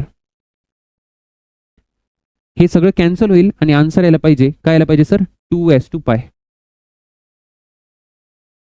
बघा बरं, आपण बरोबर लिहिलंय का, flat part to the curved part is 2s/π. इथं विद्यार्थी फक्त चुका करतात, वाचताना फ्लॅट टू कर्व लिहिताना करताना कर्व टू फ्लॅट करतात आणि मग डायरेक्ट गडबडून जाते बेटा, एका कॉलेज पासून डायरेक्ट दुसऱ्या कॉलेजला. हा, तसं करू नको. आलं लक्षात. बघा किती सोपे प्रश्न आहे हे. बघा हे रेडियस ऑफ, हे काय दिले, हा 2025 चा प्रश्न आहे. फंडामेंटल अंडरस्टँडिंग असेल तर लगेच उडवतो आपण प्रश्नाला. बघा मी कुठल्याही प्रकारचं तुम्हाला वाटत असेल सर नुसते प्रश्न सॉल्व्ह करतायत सर, नो मोटिवेशनचे वेगळे सेशन आहे, हे सेशन तोच बघू शकतो. बघा हे डिटेल सेशन आहे बेटा, हे तेच विद्यार्थी बघतील जे सीओईपी आणि व्हीजेटीआयचं CS टार्गेट करतायत, त्यांना त्याशिवाय काही दिसत नाही, त्यांच्यासाठीच हे लेक्चर आहे. तुला कसं बसं गव्हर्नमेंट कॉलेज पाहिजे ना, तर मग तू दुसऱ्या चॅनलवर जाऊन तिथं अभ्यास करत बस. मी सिरियसली सांगतोय. हा, आलं लक्षात, okay sir. The radius of the biggest metal circular coil of thickness T and density rho will be able to float on the water surface. त्यांनी आपल्याला रेडियस विचारली बरं का, सोपा प्रश्न आहे बेटा. मी मगाशीच सांगितलं की डिस्क जेव्हा फ्लोट करते तेव्हा वेट खाली लागतं mg आणि सरफेस टेन्शनमुळे जो फोर्स आहे तो त्याला असा वरती उचलायचा प्रयत्न करतो, बरोबर आहे. मी डायरेक्ट लिहितो, नीट लक्ष द्या. काय लिहिता सर तुम्ही, की सरफेस टेन्शनमुळे जो फोर्स आहे that is T into 2πr must be equal to mg. पण त्यांनी मला काय विचारलंय, त्यांनी मला विचारलंय रेडियस आणि मास तर दिलं नाही त्यांनी. पण मग मासला मला लिहिता येतं, कसं लिहिता येतं, मासला मी लिहू शकतो डेन्सिटी इंटू व्हॉल्यूम. ज्यांनी रोटेशन केलं असेल, मी अपलोड केलं, त्यांना कळलं असेल सरांनी हे काय करतायत आता. आणि बेटा हे काय सर, हे डिस्क आहे आणि त्याची काहीतरी थिकनेस आहे, असं काहीतरी. ही थिकनेस T आहे, याचा रेडियस R आहे, म्हणजे याचा व्हॉल्यूम काय आला पाहिजे, πr²h. सिलेंडर सारखं काम करेल ते सिलेंडर, म्हणजे मला लिहिता येईल m is equal to density into πr² into T. मग हे याला इथे उतरव, हे येईल बेटा T इंटू 2πr. मासला लिहू शकतो तू rho into πr² T into G. ठीक आहे. हा T म्हणजे थिकनेस आहे बरं का, सरफेस टेन्शन नाही आहे, ओके. मग आता याला जर सॉल्व्ह केलं तर तुझं सुंदर आन्सर येऊन जाईल. काय आन्सर येऊन जाईल? आर आर कॅन्सल करून टाक. तुला काय विचारलंय? रेडियसच विचारलंय ना. तर 2t upon rho G T हे आन्सर यायला पाहिजे. विषय गंभीर आहे सर, विषय गंभीर आहे. ओके, हा प्रश्न तू करशील का सांगून देऊ? सांगून देतो चल. 2025 ला आलेला प्रश्न आहे. A disc of paper of radius r has a hole. अरे त्याच्यामध्ये होल आहे, एका डिस्क मध्ये होल आहे. ठीक आहे sir. It is floating on the, परत एकदा फ्लोटिंग करते. ठीक आहे. The force on surface tension on the disc is. अरे यार काय मजाक आहे यार, काय मजाक आहे. सांग बरं मला, एवढा बुद्धू आहे का आपण? एवढं बुद्धू आहे का? नाही सर, त्याच्यापेक्षा जास्त बुद्धू आहे. लक्ष दे इकडे काय म्हणतोय मी. ही एक डिस्क आहे बेटा, आणि अजून एक डिस्क आहे. अजून एक डिस्क आहे म्हणजे त्याला होल आहे. आलं का लक्षात? नीट लक्ष दे. Radius r has a hole of radius small r. ठीक आहे, मानलं. तर ही स्मॉल आर रेडियस आहे, ही स्मॉल आर रेडियस पकडू आपण, आणि ही वाली जी मोठी रेडियस आहे ती कॅपिटल आर पकडू. ठीक आहे, कळालं? Okay sir. आता काही नाही, मला सांग, सरफेस टेन्शनला आयुष्यात एकच काम दिलंय, जिथे लाईन दिसली तिथे फोर्स लाव. मग आता एक सगळ्यात पहिले बाहेरचा पार्ट आहे बघा, बाहेरचा पार्ट आहे. तर बाहेरच्या पार्टला जे लिक्विड आहे त्याचा वरती फोर्स लावेल. फ्लोट करते ना, म्हणून वरती लावते. आणि सर फक्त बाहेरच्या पार्टला लावेल का? नाही, आतल्या पार्टला पण लावेल, कारण आतला पार्ट हॉलो आहे ना. बघ बेटा, हा जो इकडचा पार्ट आहे ना सर, हा भरीव पार्ट आहे. ठीक आहे, हा मधला जो पार्ट आहे ना तो भरीव पार्ट आहे, आणि त्याच्या आतमधले हॉलो पार्ट आहे. तर त्या हॉलो पार्टला पण फोर्स लागेल. आणि तो फोर्स कसा लागेल? तो फोर्स सुद्धा असा वरती वरती लागेल. लागला वरती. याचा अर्थ दोन्ही फोर्सेस वरती आहेत, म्हणून मला असं लिहिता येईल की जो नेट फोर्स आहे तो येईल आतमधला प्लस बाहेरचा. आता बाहेरचा कसा लिहिता सर तुम्ही? 2 pi into capital R into T. बरोबर आहे, कारण कॅपिटल आर बाहेरची रेडियस आहे. आतमध्ये कसं लिहितो आपण? 2 pi into small R into capital T, है ना. Force length into surface tension is force. मग एफ आला 2 पाय टी कॉमन घे, capital R plus small R. म्हणजे आन्सर काय आलं पाहिजे? B, 2 pi T capital R plus small R. Okay sir, तुम्ही इथं इंटू 2 अजून का नाही केलं? यासाठी नाही केलं कारण की इथे फक्त लिक्विड दिलंय, लिक्विड. फिल्म वगैरे दिलं असतं किंवा सोप असा शब्द वापरला असता तर मी इंटू 2 करायला हरकत नव्हतं. आलं लक्षात? अजून एक गोष्ट मला सांगायची बेटा, ही काय सर? हे हॉलो डिस्क आहे. हॉलो डिस्कला पाणी दोन्ही बाजूनी चिपकेल, बाहेरून पण आणि आतून पण, म्हणून आपण कॅपिटल आर आणि स्मॉल आर घेतलेले. कळतंय तुम्हाला? जर माझ्याकडे रिंग असेल, रिंग, जर माझ्याकडे रिंग असेल, रिंग म्हणजे कसं आता येईल? ही बघा, ही रिंग आहे. तर रिंग जी आहे ती हॉलो डिस्क सारखंच काम करते, फक्त तिथे हा इंटरनल आणि एक्सटर्नल रेडियस काय सेम आहे. कारण रिंगला पण दोन्ही बाजूनी पाणी चिपकेल. दोन्ही बाजूनी पाणी म्हणजे मला काय म्हणायचंय? हे बाहेरून पण असं त्याला फोर्स लावेल, बाहेरून पण, आणि त्याच पद्धतीने आतून सुद्धा फोर्स लावल्या जाणारे रिंगवर. हे एकदम तुला क्लिअर असलं पाहिजे, कारण पाणी बाहेरून आणि आतून दोन्हीकडून चिपकतं. ठीक आहे, म्हणजे रिंगच्या केसमध्ये माझ्याकडे फॉर्म्युला काय यायला पाहिजे? रिंगच्या केसमध्ये एफ इज इक्वल टू, मी एकदम स्पष्ट लिहितो, F is equal to 4 pi r T. Sir 4 का बरं आला? कारण दोन्ही बाजूनी होत आहे ना ते. कॅपिटल आर आणि स्मॉल आरला जर तू सेम टाकलं कॅपिटल आर तर इंटू 2 येऊन जाईल इथे. क्लिअर? Clear sir. त्याच पद्धतीने माझ्याकडे जर डिस्क आहे, कुठली डिस्क? माझ्याकडे जर का कधी सॉलिड डिस्क आहे, सॉलिड डिस्कचं मगाशीच सांगितलं तरी एका पानावर राहू द्या, हे म्हणजे तुमच्या डोक्यात बसेल एकदम व्यवस्थित. तर सॉलिड डिस्कला कसाला फोर्स लागतो सर? आतून तर पाणी घुसणार नाही, त्याच्या सॉलिड डिस्कच्या आतून नाही घुसणार, फक्त बाहेरून. बरोबर? म्हणजे मला फोर्स कसा लिहिता येईल? मला फोर्स लिहिता येईल F is equal to 2 pi r T. सीईटीनी हॉलो विचारले, हॉलो डिस्क, सॉलिड डिस्कचा एक प्रश्न करून घेतलाय मी, रिंगवर विचारू शकतात, कन्फ्यूज व्हायचं नाही अजिबात. ठीक आहे, तर हे काय सर? हे जे लिहिलंय बेटा आपण, this is for solid disc. अशा पद्धतीने आपण फोर्स ड्यू टू सरफेस टेन्शनवर पीएचडी केली. बरं का? याच्या बाहेर काही येत नाही सीईटीला, आणि आलं तरी आपण प्रिपेअर्ड आहोत, है ना. आपला युद्ध अभ्यास जो आहे तो खूप चांगला आहे. मग आपण एक तर ऑप्शननी एलिमिनेट करणार किंवा डोकं लावणार. आतापर्यंत जे शिकलो त्याचं डोकं लावून 100% सॉल्व्ह होतो, 100%. शॉर्टकट, विद्यार्थी म्हणतात शॉर्टकट की सर छोटे व्हिडिओ बनवा. अरे बेटा, छोटे व्हिडिओ बनवून काय होणार आहे मला सांग?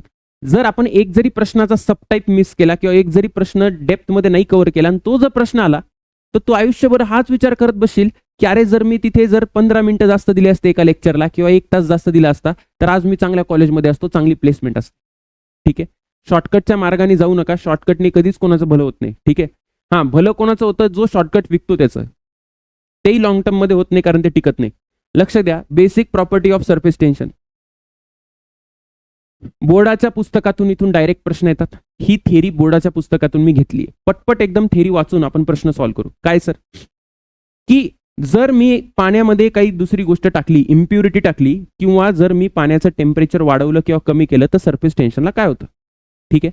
तर नेहमी लक्षात ठेवा, जेव्हा पाण्यामध्ये सोल्युबल इम्प्युरिटी टाकतो, सोल्युबल म्हणजे कसं? NaCl, जसं सोडियम क्लोराईड आहे, तर सरफेस टेन्शन वाढतं. डायरेक्ट लक्षात ठेवायचं.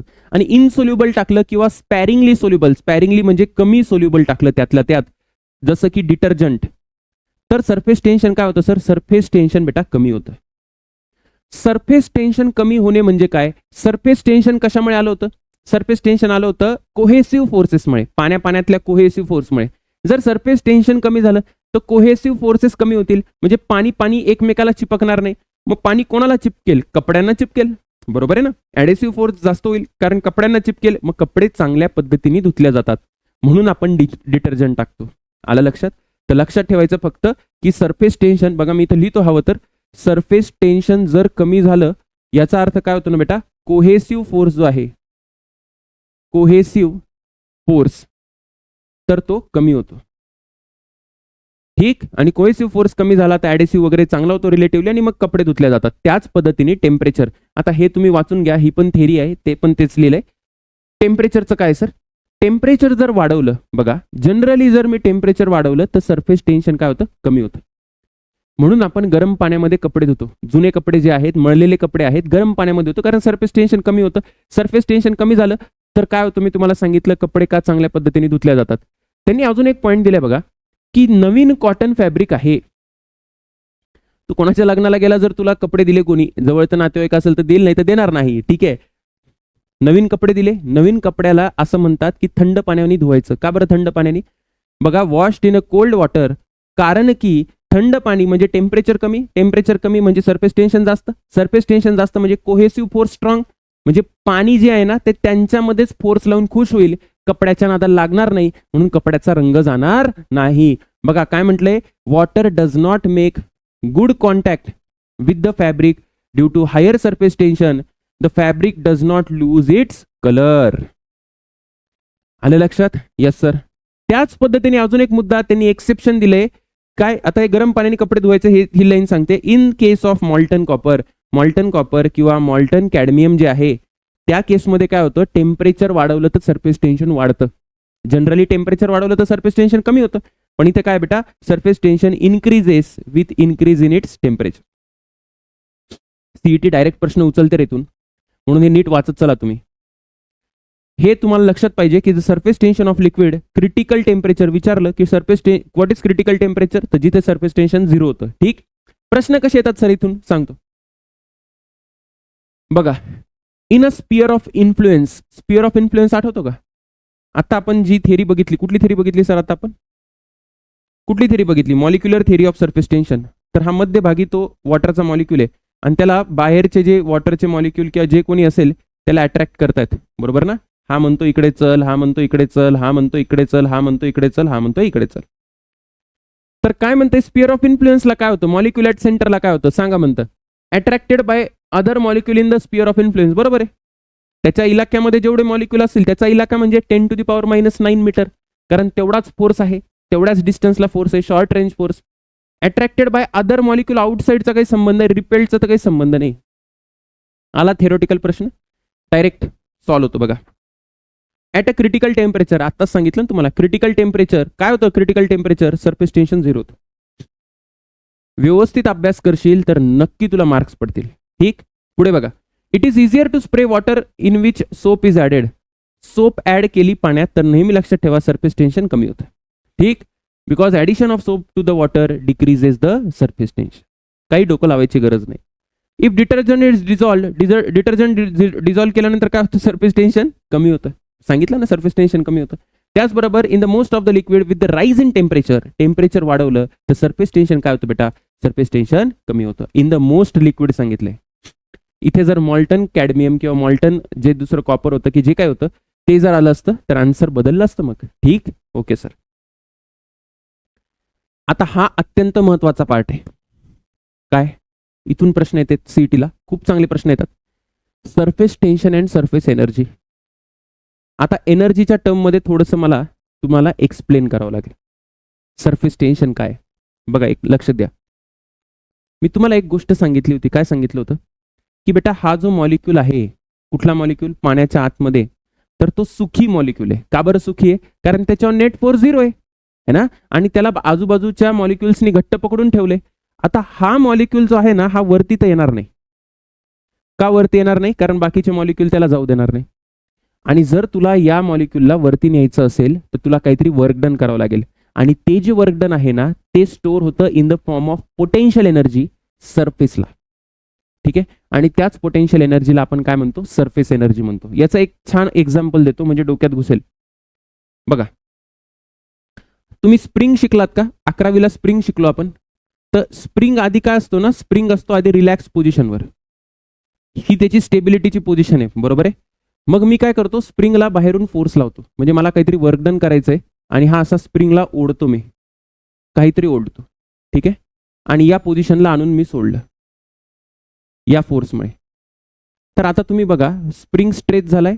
लेटस से मी म्हणतो स्प्रिंग एक्स डिस्टन्सनी स्ट्रेच झालाय, तर मी म्हणतो पोटेन्शियल एनर्जी स्टोअर झाली स्प्रिंगमध्ये ½ kx². आणि ती पोटेन्शियल एनर्जी कुठून आली? ती पोटेन्शियल एनर्जी आली मी केलेल्या वर्कडनमुळे.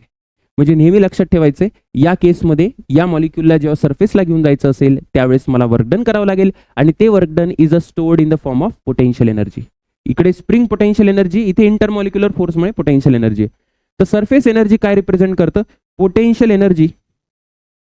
Potential energy stored in the surface of liquid. सरफेसवर जी पोटेन्शियल एनर्जी स्टोर्ड आहे त्याला आपण म्हणतो due to unbalanced molecular forces. हे कशामुळे होतं? इंटरमॉलिक्युलर फोर्सेसमुळे होतं अर्थातच. आता अजून एक गोष्ट आहे. काय? एक गोष्ट लक्षात ठेवा की कुठली पण सिस्टम आहे ना, सिस्टम, त्या सिस्टमला पाहिजे असते स्टेबिलिटी. जसं तू आहे, तुला स्टेबिलिटी पाहिजे, तुला पैसा पाहिजे, तुला नोकरी पाहिजे, तुला मान सन्मान पाहिजे, म्हणून तर तू लेक्चरला आला, बरोबर आहे. मग स्टेबिलिटी जर पाहिजे असेल ना, तर पोटेन्शियल एनर्जी कमी लागते. हे माहिती आहे का तुम्हाला? 11वीला शिकला असाल बेसिक. कुठल्या पण सिस्टमला पोटेन्शियल एनर्जी, आपण पृथ्वीवर का बरं आहोत? आपण इक्विलिब्रियम मध्ये का बरं आहोत? कारण आपली पोटेन्शियल एनर्जी कमी आहे. वरती गेलो तर परत खाली येतो. का येतो? पोटेन्शियल एनर्जी कमी करायला. ठीक, पोटेन्शियल एनर्जी कमी करायची. आता पोटेन्शियल एनर्जी जर मला कमी करायची तर मला काय करावं लागेल? तर मला लिक्विडचा सरफेस एरिया कमी करावा लागेल. कारण पोटेन्शियल एनर्जी कोणाकडे? सरफेसला जे मॉलिक्यूल आहे त्यांच्याकडे पोटेन्शियल एनर्जी आहे. जर मला ते नंबर ऑफ मॉलिक्युल्स कमी करायचे असतील तर सरफेस एरिया कमी करावा लागेल लिक्विडचा, बरोबर. म्हणजे मला सरफेस एरिया कमी करायचा आहे. तर नेहमी लक्षात ठेवा की surface tension always tries to minimize the surface area. ठीक आहे, याचं अजून एक एक्झाम्पल देतो मी तुम्हाला. काय एक्झाम्पल राहील सर याचं? की जसं माझ्याकडे ही फ्रेम आहे बघा, ही अशी फ्रेम आहे. या फ्रेमला जर मी एक अशी वायर ठेवली आणि ते सोप आहे बेटा, अशी सोप, तर ही वायर आहे ना या आतल्या बाजूला सरकते. आता तुम्ही म्हणाल सर फोर्समुळे सरकते. हा, फोर्सचं पण एक्सप्लेनेशन आहे की हे सोप असं फोर्स लावतं. पण असं पण एक्सप्लेनेशन याचं की ही वायर आतमध्ये का सरकते? कारण हा जो एरिया आहे ना, हा एरिया कमी होतो. जसं जसं वायर आतमध्ये जाते सरफेस एरिया कमी होतो, कारण पोटेन्शियल एनर्जी कमी करायची असते. ठीक आहे. वॉटर्स ड्रॉप स्पेरिकल का बरं आहे? यासाठी स्पेरिकल आहे कारण स्पियरचा surface area for a given volume किंवा गिवन मटेरियल जे काही आहे तो सगळ्यात कमी असतो. आलं लक्षात? म्हणून ते स्पेरिकल आहे. तर हे झालं. त्याच्यानंतर सरफेस एनर्जीचं ही तर डेफिनेशन झाली. आता हे महत्वाचं आहे की सरफेस टेन्शनला आपण कसं डिफाईन करतोय in terms of surface energy. तर तुम्ही एक गोष्ट लक्षात ठेवा. काय लक्षात ठेवायचंय? हा तुम्हाला आठवते का? हे तुम्ही बोर्डाच्या याच्यातून मी डायरेक्ट कॉपी केलंय. हे लिहिलं असेल बघा, बोर्डाच्या पुस्तकात लिहिलंय ही डायग्राम. तर जर आता मी कन्सिडर केलं की लिक्विड आहे बेटा माझ्याकडे, ठीक आहे, एखादं लिक्विड आहे. लिक्विड म्हणजे एक सरफेस, फिल्म किंवा सोप वापरला तर 2 सरफेस. तर या लिक्विडचा जर मला सरफेस एरिया वाढवायचा आहे, सरफेस एरिया वाढवायचा आहे म्हणजे मला वर्क डन करावं लागेल, कारण मला पोटेन्शियल एनर्जी वाढवायची आहे. कुठल्याही सिस्टमला पोटेन्शियल एनर्जी वाढलेली आवडत नाही. मग मी काय केलं? एक फोर्स लावला. हा F' त्यांनी फोर्स लावला. ठीक आहे, आणि हा फोर्स किती असेल? हा फोर्स एक्झॅक्टली इक्वल असेल जे लिक्विड लावलेला आहे ना, या वायरला जे लिक्विड लावेल फोर्स, वायरला लिक्विड लावेल म्हणजे सर जो सरफेस टेन्शनचा फोर्स आहे तो किती असतो? तर तो असतो बघा, मी इथे लिहितो F इज इक्वल टू काय असेल बेटा? T × L. एकच सरफेस पकडले आपण. लिक्विड आहे म्हणून. ठीक, आता जर मला वर्क डन करायचं असेल तर मी कसं करतो, work done F into D x, force into displacement. म्हणजे वर्क डन मला करता येईल फोर्स काय, T into L into D x. D x length जर मी त्याला याला पुढे नेलं तर. ठीक, आता जर तुम्ही नीट बघायला गेलं तर एल डी एक्स काय, एल डी एक्स म्हणजे काय, आता ही लेंथ किती आहे, ही लेंथ माझ्याकडे एल आहे. ठीक आहे, आणि हा पण किती चाललो इथे, डी एक्स. तर एल डी एक्स म्हणजे हा एरिया झाला, तुला दिसतोय का, कुठला एरिया म्हणतोय मी, हा एरिया झाला जो नवीन एरिया निर्माण झाला. ठीक आहे, म्हणजे मी जे वर्क डन केलं that is stored in the form of potential energy. ठीक आहे, बघा नीट लक्ष द्या, मी असं म्हणू शकतो की D W is equal to T D A. T D A म्हणजे काय sir, surface tension into change in area. तर हे लक्षात ठेवा तुम्ही की work done is equal to surface tension into surface area, change in surface area. आता याच वर्क डनला आपण काय म्हणतो बेटा, याच वर्क डनला मी पोटेन्शियल एनर्जी पण म्हणतो. हे जे वर्क डन आहे ना that is also a potential energy which is stored in that liquid, कारण तू सरफेस एरिया वाढवतोय म्हणून. म्हणजे मी सरळ सकट फॉर्म्युला लिहितो, फॉर्म्युला जो आपल्याला सॉल्व्ह करायला मदत होईल की वर्क डन फाइंड करायचं असेल तर सरळ सरफेस टेन्शन इंटू जो काही नवीन एरिया निर्माण झाला त्याला मी असं लिहू शकतो. हा फॉर्म्युला आहे. ठीक आहे, जर मला कोणी विचारलं की what is the potential energy stored, जर एका पूर्ण लिक्विडवर किती पोटेन्शियल एनर्जी स्टोर्ड आहे तर यू इज इक्वल टू मी लिहू शकतो बेटा सरफेस टेन्शन इंटू एरिया. ठीक आहे, इथून मला सरफेस टेन्शन असं पण मिळतं बघा, surface tension is equal to potential energy per unit area. हा पण फॉर्म्युला आहे. आपण प्रश्न करत जाऊ तेव्हा तुम्हाला क्लिअर होतील या गोष्टी, काळजी करू नका. बघा इथे लिहिलंय, बघा मी काय लिहिलंय, surface tension is defined as surface energy per unit area. Surface energy म्हणजे सरफेसची पोटेन्शियल एनर्जी जे काही आहे पर युनिट एरिया, त्याला पण सरफेस टेन्शन म्हणतात. म्हणून सरफेस टेन्शनचा अजून एक डायमेन्शन येतो, तो काय येतो sir, joule per metre square. Joule per metre square हे पण युनिट आहे आणि न्यूटन पर मीटर हे सुद्धा युनिट आहे. आपण प्रश्न करू, काळजी करू नको. बघा हा प्रश्न आहे, potential energy of molecule on the surface of liquid as compared to the molecule inside the liquid. सरफेसला पोटेन्शियल एनर्जी जास्त असते का कमी असते सर, जास्त असते. तेच आहे ना, सरफेसलाच एनर्जी स्टोअर होते. The water film is form between two पॅरल वायर्स ऑफ 10 सेंटीमीटर लेंथ. बघा फिल्म फॉर्म झाली आहे म्हणजे दोन सरफेस घ्यावं लागतील, एकदम काळजीपूर्वक करायचं. ठीक आहे, the distance of 0.5 centimetre between the wires is increased by 1 mm. एका MM ने डिस्टन्स काय केलाय, त्यांनी वाढवलाय. बरं, the work done in the process is. ठीक आहे, नीट लक्ष द्या मी काय म्हणतो, थोडं डायग्राम मला एक्सप्लेन करू द्या. माझ्याकडे दोन वायर आहेत, ही एक वायर आहे बेटा आणि ही एक वायर आहे. याची लेंथ देऊन ठेवली आपल्याला, लेंथ किती आहे 10 सेंटीमीटर.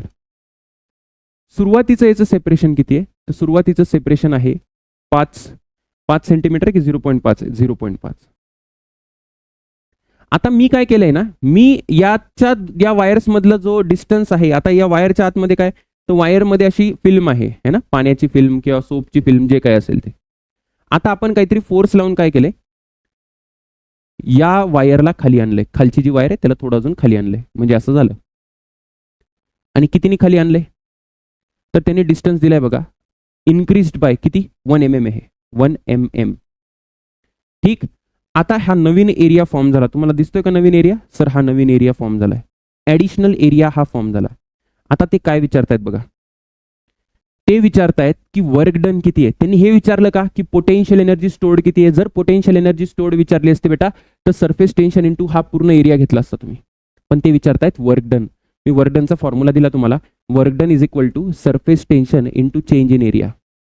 ठीक, तर work done is equal to surface tension मला सांग बेटा किती आहे, सरफेस टेन्शन दिले का 72 इंटू एरिया. एरिया कितीने बदलला, नवीन एरिया किती आहे ना, नवीन एरिया म्हणजे चेंज किती झाला एरिया बेसिकली. तर हा एरिया किती आहे, तर ही लेंथ आहे माझ्याकडे, ही 10 इंटू 1 करावं लागेल एकदम व्यवस्थित, 10 इंटू 10 टू दी पॉवर -2. का बरं, मीटरमध्ये करायला, हां, इंटू 1 mm करावं लागेल म्हणजे 10 टू दी पॉवर -3. एक गोष्ट लक्षात ठेवा तुम्ही की इथे 1 mm का केलं मी, कारण मला चेंज इन एरिया पाहिजे. ठीक, हा झाला एरिया, पण एक एरिया आहे की दोन एरिया आहेत, सर दोन एरिया आहेत, म्हणजे मला इंटू 2 करावं लागेल.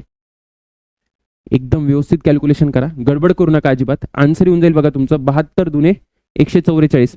तर 1.44 हे आन्सर यायला पाहिजे, गॅरंटेड आन्सर पाहिजे, त्याच्यात काही डाऊट नाही आपल्याला. तर अशा पद्धतीने याला सॉल्व्ह करायचं. ठीक, ओके सर. हा प्रश्न बघा. A rectangular film of a liquid is expanded from, कुठून एक्सपांड केलं त्याला, एवढ्या एरियापासून ते एवढ्या area. If the work done विचारले, वर्क डन दिले आणि सरफेस टेन्शन विचारले. परत तेच बेटा, डायरेक्ट फॉर्म्युला आहे माझ्याकडे. काय फॉर्म्युला आहे? Work done is equal to T into delta A. आता एक गोष्ट लक्षात ठेवा, काय की जो ही फिल्म आहे बेटा, फिल्म म्हणजे परत एकदा दोन एरिया घ्यावे लागतील, म्हणून सावधानीने एकदम कॅल्क्युलेशन करायचं. बघा कसं करतो मी. वर्क डन मला दिलंय 3 इंटू 10⁻⁻4 इज इक्वल टू, आता सरफेस टेन्शन दिलंय का मला? नाही विचारलंय. Surface tension विचारलंय. आता चेंज इन एरिया कसं करायचं? तर फायनल एरिया किती आहे? 7×8 = 56. ठीक आहे, मायनस इनिशियल एरिया किती आहे? 20. इथपर्यंत आलो आपण. इनिशियल एरिया आणि फायनल एरिया मायनस केलं म्हणजे चेंज इन एरिया मिळाला. आता नीट लक्ष द्या, इंटू 10⁻⁻4. सर का बरं? सेंटीमीटर स्क्वेअरचं मीटर स्क्वेअर मध्ये केलं मी, है ना. इथे पण सेंटीमीटर स्क्वेअर, इथे पण सेंटीमीटर स्क्वेअर, तर मीटर स्क्वेअर मध्ये केलं. व्यवस्थित कॅल्क्युलेशन कर रे बाबा. इंटू टू का बरं? कारण ती फिल्म आहे म्हणून. कॅल्क्युलेशन करा, तुमचं 100% आन्सर यायला पाहिजे. सर आन्सर काय लिहायचं? आन्सर ना जवळजवळचा आन्सर हे यायला पाहिजे, बी यायला पाहिजे. चेक करा एकदा. ठीक, पुढे. The frame is made up of metallic wire enclosing, again a good question, चांगला प्रश्न आहे.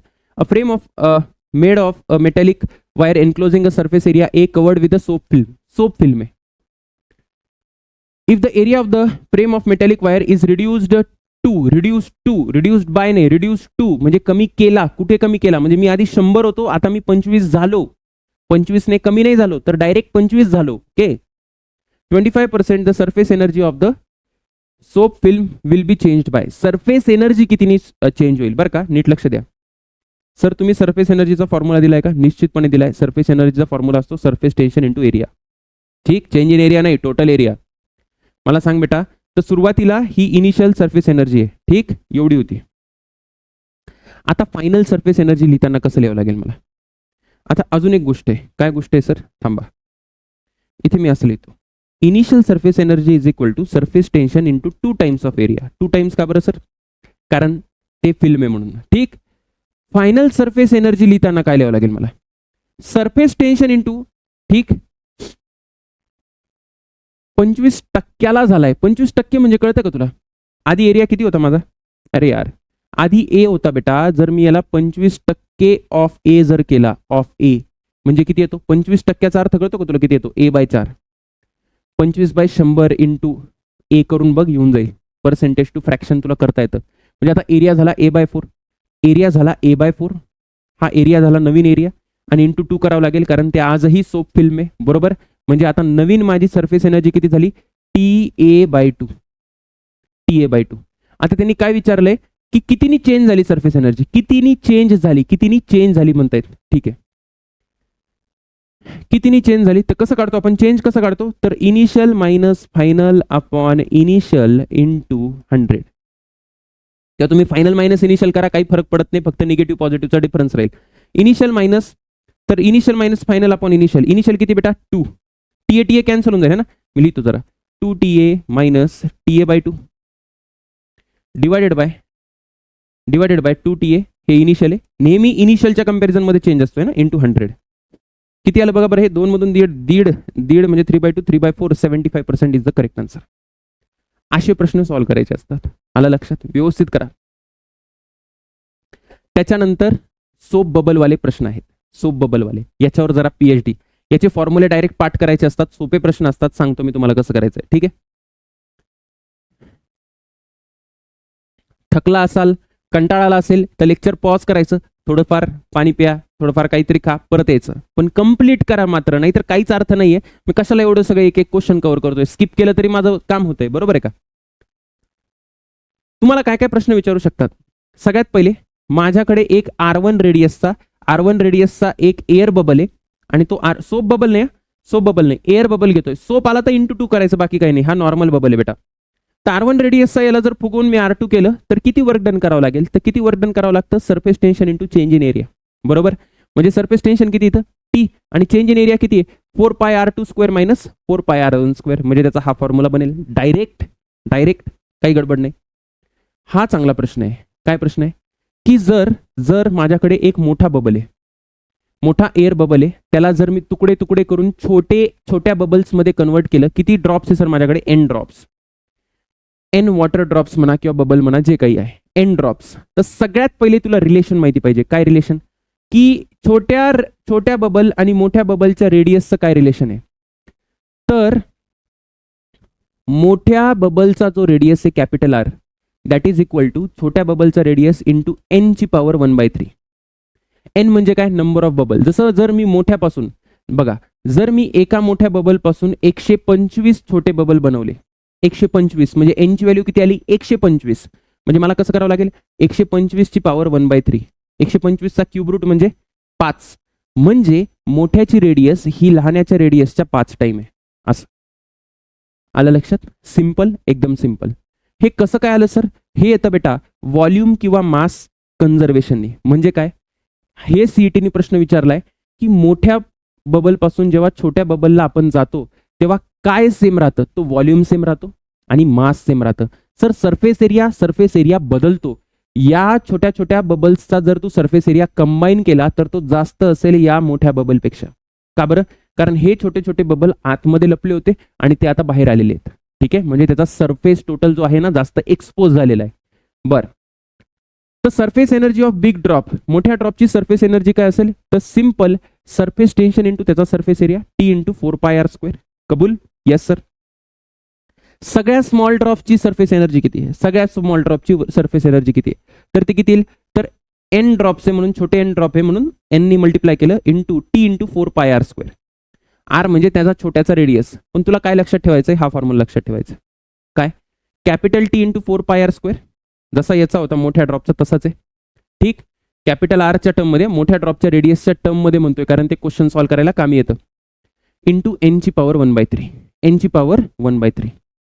ठीक आहे, सरफेस एनर्जी वाढली बघा. का बरं वाढली? कारण सरफेस एरिया वाढला. आलं लक्षात? Okay sir. मला कोणी विचारलं बेटा वर्क डन, वर्क डन किती आहे? वर्क डनचे हे फॉर्म्युले पाठ करावे लागतील, इलाज नाही दुसरा. वर्क डन आहे चेंज इन सरफेस एनर्जी असतो. Work done, change in surface energy म्हणजे आधीची जेवढी सरफेस एनर्जी होती आणि नवीन जी आहे त्याच्यातला डिफरन्स कुठे गेला? Work done. मी मेहनत करून ती सरफेस एनर्जी वाढवली, बरोबर? म्हणजे वर्क डन यायला पाहिजे 4πr²t.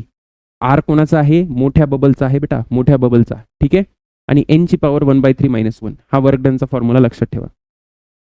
सेम 4πr²t तसाच राहील, पण आता मी अजून एक फॉर्म्युला आहे. काय फॉर्म्युला आहे sir? Capital R upon small R -1. Capital R म्हणजे बबलचा रेडियस, स्मॉल आर म्हणजे छोट्या छोट्या त्या ड्रॉपचा रेडियस. ठीक आहे, -1. आणि अजून एक फॉर्म्युला आहे इथे, r² ऐवजी r³ येतो. ठीक आहे ना, r² ऐवजी काय येतो सर? r³ येतो. बेसिकली इथे काही नाही करत बेटा, आपण इथे खाली r नी मल्टिप्लाय करतो आणि वरती सुद्धा r नी मल्टिप्लाय करतो. तर हा r कॅन्सल होऊन जाईल, म्हणजे 1/r - 1 कॅपिटल आर आणि ते r³ आला. फॉर्म्युले लक्षात ठेवा, फॉर्म्युले लक्षात ठेवा, दुसरा इलाज नाही. ठीक आहे, जास्त पाठ करायला सोपे. परत एकदा सांगतो, एन ची पॉवर 1/3 - 1 हा लक्षात राहील. त्याच्यानंतर हा तसाच आहे 4πr²t, फक्त इथे capital R upon small R येईल. है ना, capital R upon small R -1. आणि इथे काय येईल बेटा? 1/r - 1 कॅपिटल आर आणि इथे 4πr³t. ठीक आहे, तुम्हाला हा जरी लक्षात राहिला तर हा येऊन जाईल. कसं सर? एक कॅपिटल आर आतमध्ये मल्टिप्लाय करा, हाच फॉर्म्युला बनतो. ठीक, त्यानंतर तर डेल्टा थिटा.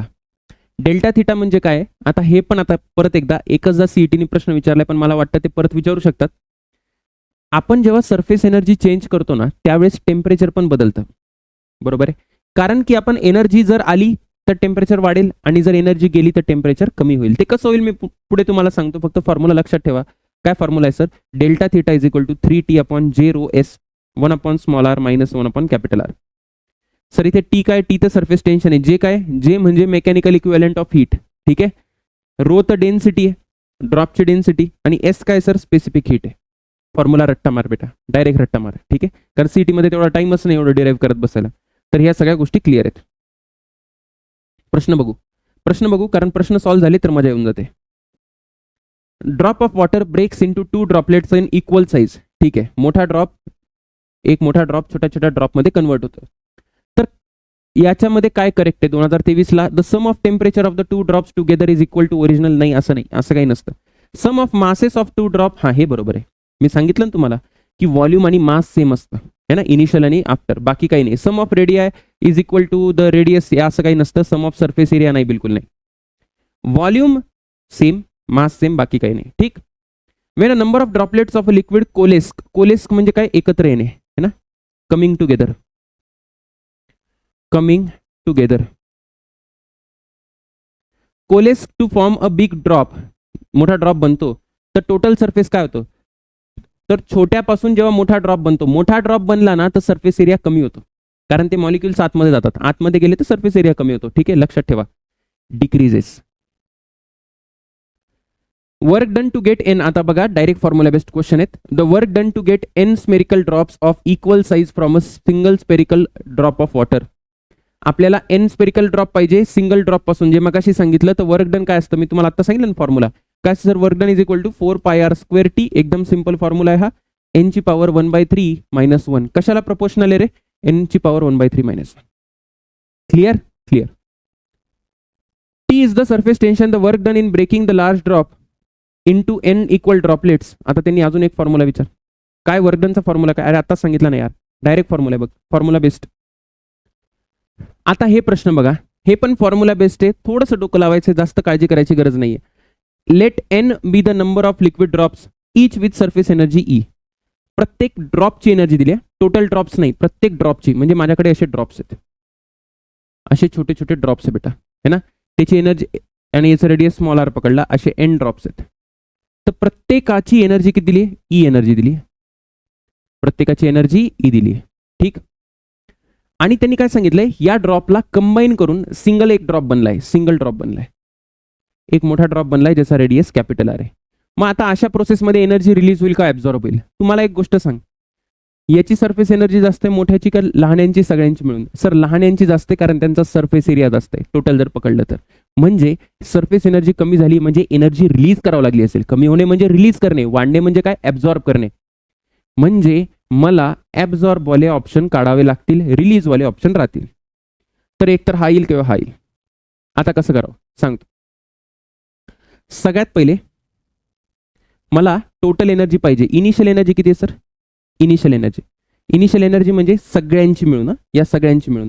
तर एकाची ई होती म्हणजे सगळ्यांची किती झाली, एन इंटू ई. अरे झाली की नाही, एन इंटू ई, बरोबर आहे सर. एन इंटू ईला मी कसं लिहितो, 4πr², 4πr²t एन ची पॉवर 1/3. मी तुम्हाला सांगितलं होतं की एन ड्रॉपची एनर्जी असं लिहितात, सरफेस एनर्जी. बघा फॉर्म्युला, मागे स्लाइड करून बघा, रिवाइंड करा, तुम्हाला कळून जाईल. हा फॉर्म्युला दिलाय मी. याचा अर्थ मला इथून 4πr²t ची व्हॅल्यू आली. का बरं काढली ही व्हॅल्यू सांगतो मी तुम्हाला. 4πr²t म्हणजे इथं एन ची पॉवर 1/3 डिवाइड केलं, याला जर इथं डिवाइड केलं तर बेटा एन ची power 2/3 into E.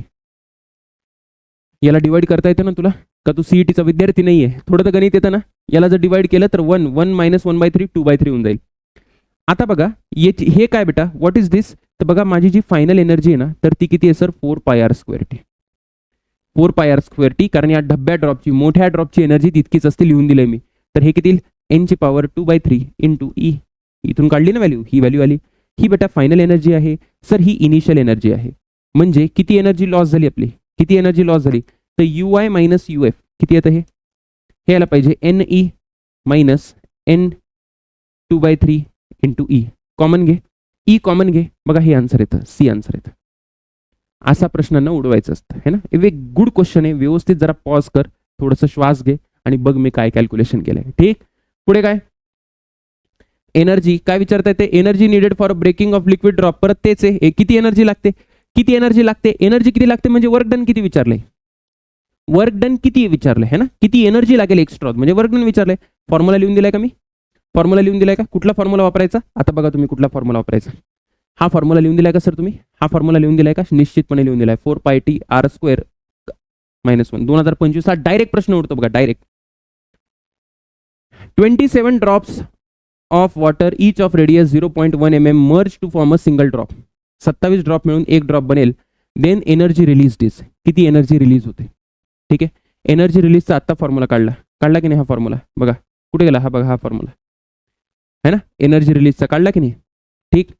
NE - N ची पॉवर 2/3 इंटू ई.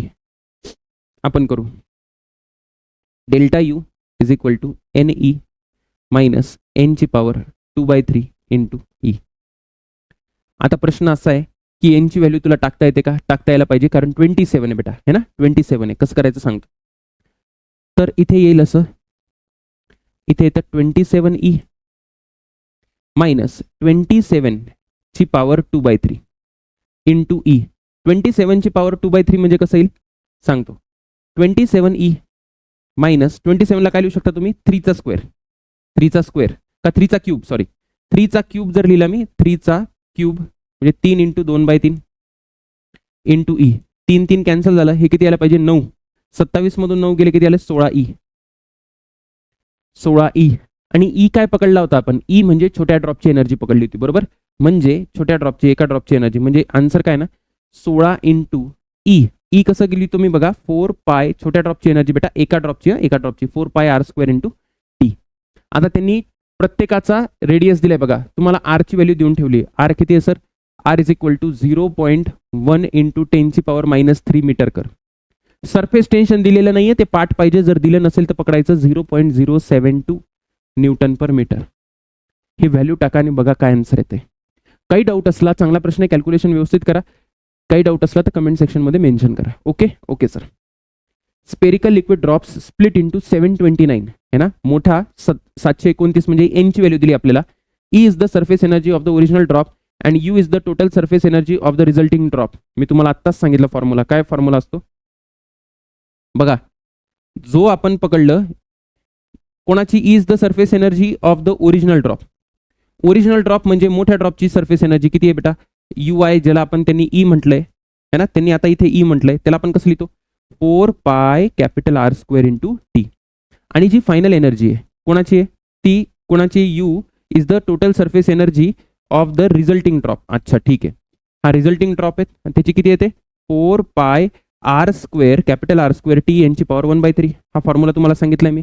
याला जर तुम्ही डिवाइड केलं ई अपॉन यू तर किती येणार आहे? ई अपॉन यू केलं तर हे सगळं कॅन्सल होऊन जाईल, फक्त येईल 1 अपॉन एन ची पॉवर 1/3. एन ची पॉवर 1/3 म्हणजे किती येतं? 1 अपॉन 729 ची पॉवर 1/3. 729 चा क्यूब काय येतो? 729 चा क्यूब काय येतो? 729 चा जो क्यूब येतो, क्यूब रूट है ना, त्याचा जो क्यूब रूट आहे ते डायरेक्ट आन्सर येऊन जाईल. 6 येईल का, 13 येईल का, 7 येईल का, 9 येईल का? तर किती यायला पाहिजे? 729 चा यायला पाहिजे. किती येतो पटकन बोला? 9 येतो सर, 9 यायला पाहिजे. ओके ओके चला पुढे बघू. आता तुम्ही करून घ्याल है ना, आता भरपूर मी क्वेश्चन केला, आता तुम्ही करून घ्या. मिलियन, मिलियनचा अर्थ काय होतो? मिलियन म्हणजे काय असतं? मिलियन म्हणजे असतं बेटा 10⁻6. 1 लाख म्हणजे असतं 10⁵. मिलियन म्हणजे 10⁻6 असतं. Million tiny droplets of the water of the same radius coalesce into larger drop. Larger बनवला. Ratio of total surface energy of all droplets to the surface energy of larger drop. तुम्हाला आता सांगितलं होतं ते काय असतं? Total energy of all drops म्हणजे ते एनची पॉवर काय असतं? एनची पॉवर 1/3 असतं ना. एनची पॉवर 1/3. एनची पॉवर 1/3 जर तुम्ही बघायला गेलं है ना, सगळ्या ड्रॉप्स डिवायडेड बाय मोठा ड्रॉप, ती एनची पॉवर 1/3 म्हणजे किती असतं? 10ची पॉवर 6/3 म्हणजे किती आलं बेटा? 10ची पॉवर 2. 10ची पॉवर 2 कुठे गेलं? हे आन्सर आलं. बाकी work done in forming the liquid drop of radius R is W1 and that of radius 3R is W2. The ratio of work done is. अरे किती सोपं यार. वर्क डन काय असतं बेटा? टी डेल्टा आहे. टी डेल्टा आहे तर टी डेल्टा याने करून घ्या तुम्ही. सुरुवातीला एरिया 0 होता. Work done in formation of drop ना, म्हणजे सुरुवातीला काही नसेल. नंतर किती सर? 4 पाय आर स्क्वेअर आणि ते किती? 3R चा स्क्वेअर म्हणजे 9 यायला पाहिजे. म्हणजे W1 अपॉन W2 किती यायला पाहिजे? 1:9. ठीक. इथे पण बघा, हा एक चांगला प्रश्न आहे. हा काय प्रश्न आहे? A soap bubble of radius R is blown.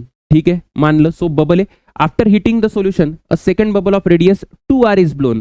पहिले आर रेडियसचा एक सोप बबल बनवला, नंतर सोल्युशनला हीट केलं, नंतर 2R रेडियसचा बनवला. Work required to blow the second bubble as compared to work required for the first bubble is. सुंदर प्रश्न आहे बघा. पहिल्या पहिल्या केसमध्ये किती वर्क डन लागलं सर? ते लागलं, किती लागलं बेटा? 4 pi R square into T into 2, कारण तो सोप बबल आहे, त्याला इज्जत द्यावी लागते, बरोबर आहे. दुसरा जो बबल आहे त्याला किती आहे? 2 इंटू 4 पाय आणि आरच्या जागी 2R चा स्क्वेअर इंटू टी. म्हणजे हे किती आलं? बाकी सगळं सेम राहिलं. याला मी असं लिहू शकतो बघा, 4 times 2 into 4 pi R square T. आता बऱ्याच जणांना वाटत असेल सर हे दुप्पट, हे 4 पट झालं, बरोबर आहे ना? 4 पट झालं. इथे किती होतं? आर डबल झाला तर वर्क डन 4 टाइम झालं, बरोबर आहे. पण हे 4 पट नाही झालं, 4 पट पेक्षा कमी झालं. का बरं कमी झालं? कारण बेटा हे जे सरफेस टेन्शन आहे ना, सरफेस टेन्शन हे सरफेस टेन्शन कमी आहे आधीच्या सरफेस टेन्शनपेक्षा. का बरं कमी आहे? कारण आपण त्याला हीट केलंय, म्हणून हा चांगला प्रश्न आहे. आलं लक्षात? हीट केलंय सर, असं येड्यात काढलं त्यांनी आपल्याला सीईटीनी, पण आपण येड्यात निघणार नाही. तर स्लाइटली लेस दॅन 4 टाइम आहे. आलं का लक्षात? टी डॅशच्या ऐवजी हा टी डॅश आहे ना, लेस दॅन टी आहे बेटा. Okay, slightly less than 4 times. Okay, बाकी work done in blowing a soap bubble of volume V is W, then work done in blowing a slope bubble of volume 2V will be. व्हॉल्यूमच्या term मध्ये म्हटलं यार, है ना, व्हॉल्यूमच्या term मध्ये म्हटले. Work done काय असतं sir? Work done is equal to T delta A, म्हणजे मी डायरेक्ट लिहितो 4 pi R square into T. आता त्यांनी व्हॉल्यूम म्हटले, आता मी व्हॉल्यूम कसं लिहिणार आहे सांगतो मी तुम्हाला कसं करायचं. Then work done in blowing a soap bubble of volume 2V will be. Volume is directly proportional to R ची पॉवर 1/3. ठीक आहे, सॉरी, आर ची पॉवर क्यूब स्पिअरला. म्हणजे मला असं लिहिता येईल व्हॉल्यूमची पॉवर 1/3, दोन्ही साईडला क्यूब रूट घे, is directly proportional to R. दोन्ही साईडला स्क्वेअर कर. का बरं करायचं सांगतो. व्हॉल्यूमची power 2/3 is proportional to R square. R square कशाच्या प्रोपोर्शनल आहे? व्हॉल्यूमची पॉवर 2/3 ला प्रोपोर्शनल आहे. ठीक आहे, कळते का तुला? आधी क्यूब रूट घेतला आणि त्याच्यानंतर स्क्वेअर घेतला. असं का केलं सांगतो. वर्क डन जे आहे, वर्क डन ते कशाला प्रोपोर्शनल आहे? आर स्क्वेअरला प्रोपोर्शनल आहे. दिसतंय तुला? आर स्क्वेअरला प्रोपोर्शनल आहे. याचा अर्थ मी म्हणू शकतो W1 upon W2 is equal to R1 चा स्क्वेअर अपॉन R2 चा स्क्वेअर इज इक्वल टू, आता स्क्वेअर मला रेडियसच्या टर्म मध्ये नाही, व्हॉल्यूमच्या टर्म मध्ये विचारले, म्हणजे मला कसं लिहावं लागेल? आर स्क्वेअर कशाच्या प्रोपोर्शनल आहे? व्हॉल्यूमची पॉवर 2/3, म्हणजे V1 ची पॉवर 2/3 डिवायडेड बाय V2 ची पॉवर 2/3. V1 किती बेटा? V1 V आहे, V अपॉन 2V ची पॉवर 2/3.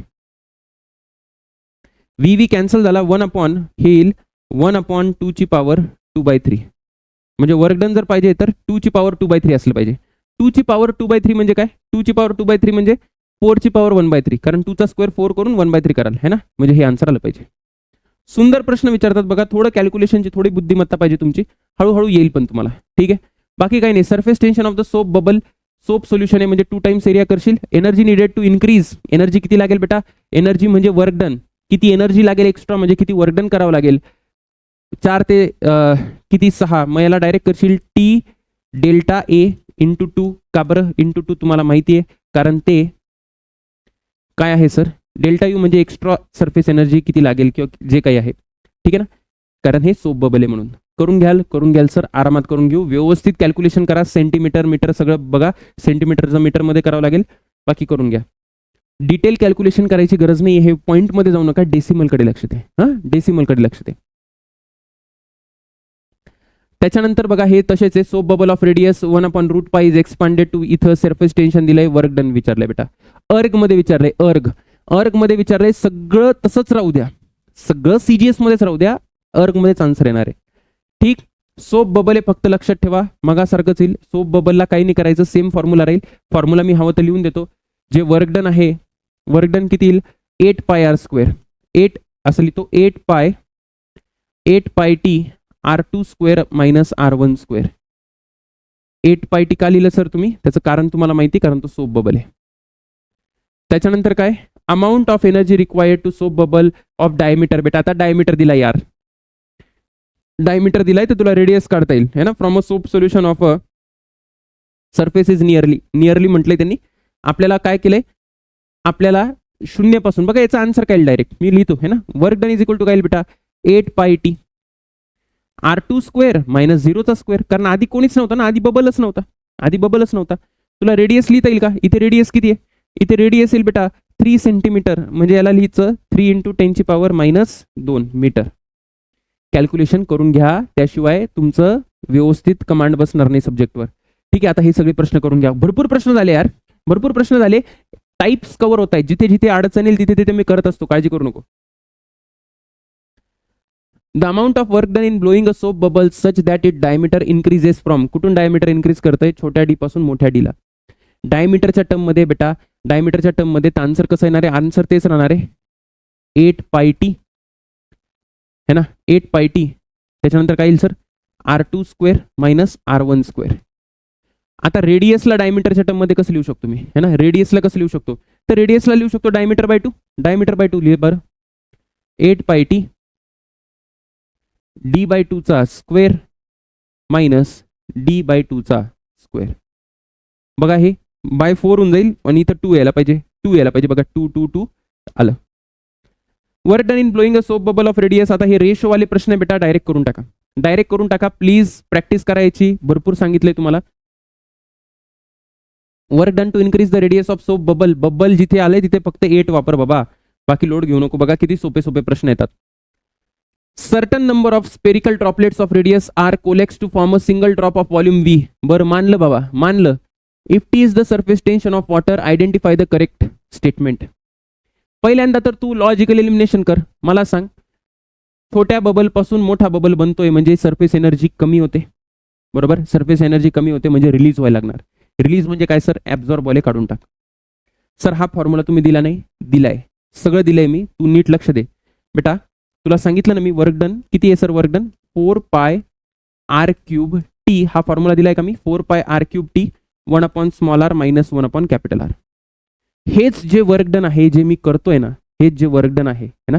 आता त्यांनी काय आहे ना, सरफेस एरिया जो आहे तो काय होतोय? कमी होतोय. म्हणजे हे जे वर्क डन आहे ना ते in the form of surface energy release किंवा ऍब्झॉर्ब होतं. ठीक, ऐक आता सर इथे व्हॉल्यूम नाही दिला. व्हॉल्यूम कसा नाही दिला बरं सांग बरं? तू काय कर, 3 नी डिवाइड कर, 3 नी मल्टिप्लाय कर.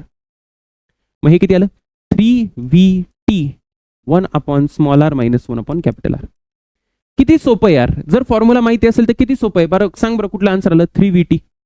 चल काय यार याच्यामध्ये काय आहे सांग बरं? काहीच नाही sir. N number of liquid drops of radius small r coalesce म्हणजे परत सिंगल ड्रॉपला चालले ते. The energy release in the process is converted into kinetic energy. बरं कायनेटिक एनर्जी म्हणते, कायनेटिक एनर्जी. अच्छा, एनर्जी किती रिलीज होते आता सांगितलं ना तुम्हाला. बघा 1 upon small R minus 1 upon capital R. तो वाला फॉर्म्युला लक्षात ठेवा, कारण त्याच्या ऑप्शन मला त्याच्या टर्म मध्ये दिसत आहेत. बरोबर, कसं करायचं बघा. एनर्जी रिलीज म्हणजे किती वर्क डन झालं, किती झालं सर? आता बघा, आता मी लिहिलं होतं ना, काय लिहिलं होतं आपण? 4 pi R cube T 1 upon small R minus 1 upon capital R. त्यांनी सांगितलं कायनेटिक एनर्जी मध्ये कन्वर्ट झालं. मोठ्या ड्रॉपच्या कायनेटिक एनर्जी कसं ते हाफ इंटू एम. आता मोठ्या ड्रॉपचं मास कसं लिहायचं? Density into volume. Density into volume half into M into व्हीचा स्क्वेअर. आता याला कॅल्क्युलेट करा, आन्सर येऊन जाईल बघा 4 पाय, अच्छा 3 ने कटणार. 4 पाय आर क्यूब आणि 4 पाय आर क्यूब कॅन्सल झाला आणि ते किती? 3 दुने 6. 6 येतो, 6चा फॅक्टर यायला पाहिजे. कुठे 6चा फॅक्टर? बघा हे आन्सर यायला पाहिजे, 100% आन्सर यायला पाहिजे डी. कॅल्क्युलेट करून बघा, हा डी आन्सर येऊन जाईल तुमचं. Excess pressure. आता हे नेक्स्ट लेक्चरला बघू. टोटल 40 स्लाइड झाल्या. माझ्याकडे टोटल 88 स्लाइड आहे फक्त सरफेस टेन्शनसाठी, कारण आपण डिटेलमध्ये कव्हर करत असतो बेटा. काळजी करू नको, हे लेक्चर बघ, पुढचं लेक्चर लगेच येईल ते पण बघ. म्हणजे सरफेस टेन्शन पासून कुठलाही क्वेश्चन आला तर तू कॉन्फिडंट राहशील की तो होऊन जाईल. त्याच्यानंतर फ्लुइडचा मी उरलेला पार्ट 3ऱ्या लेक्चरमध्ये कव्हर करेल आणि अशा पद्धतीने आपण फ्लुइड संपवून टाकू. तुझे काही डाऊट्स असतील कमेंट्समध्ये मेन्शन कर. All the best.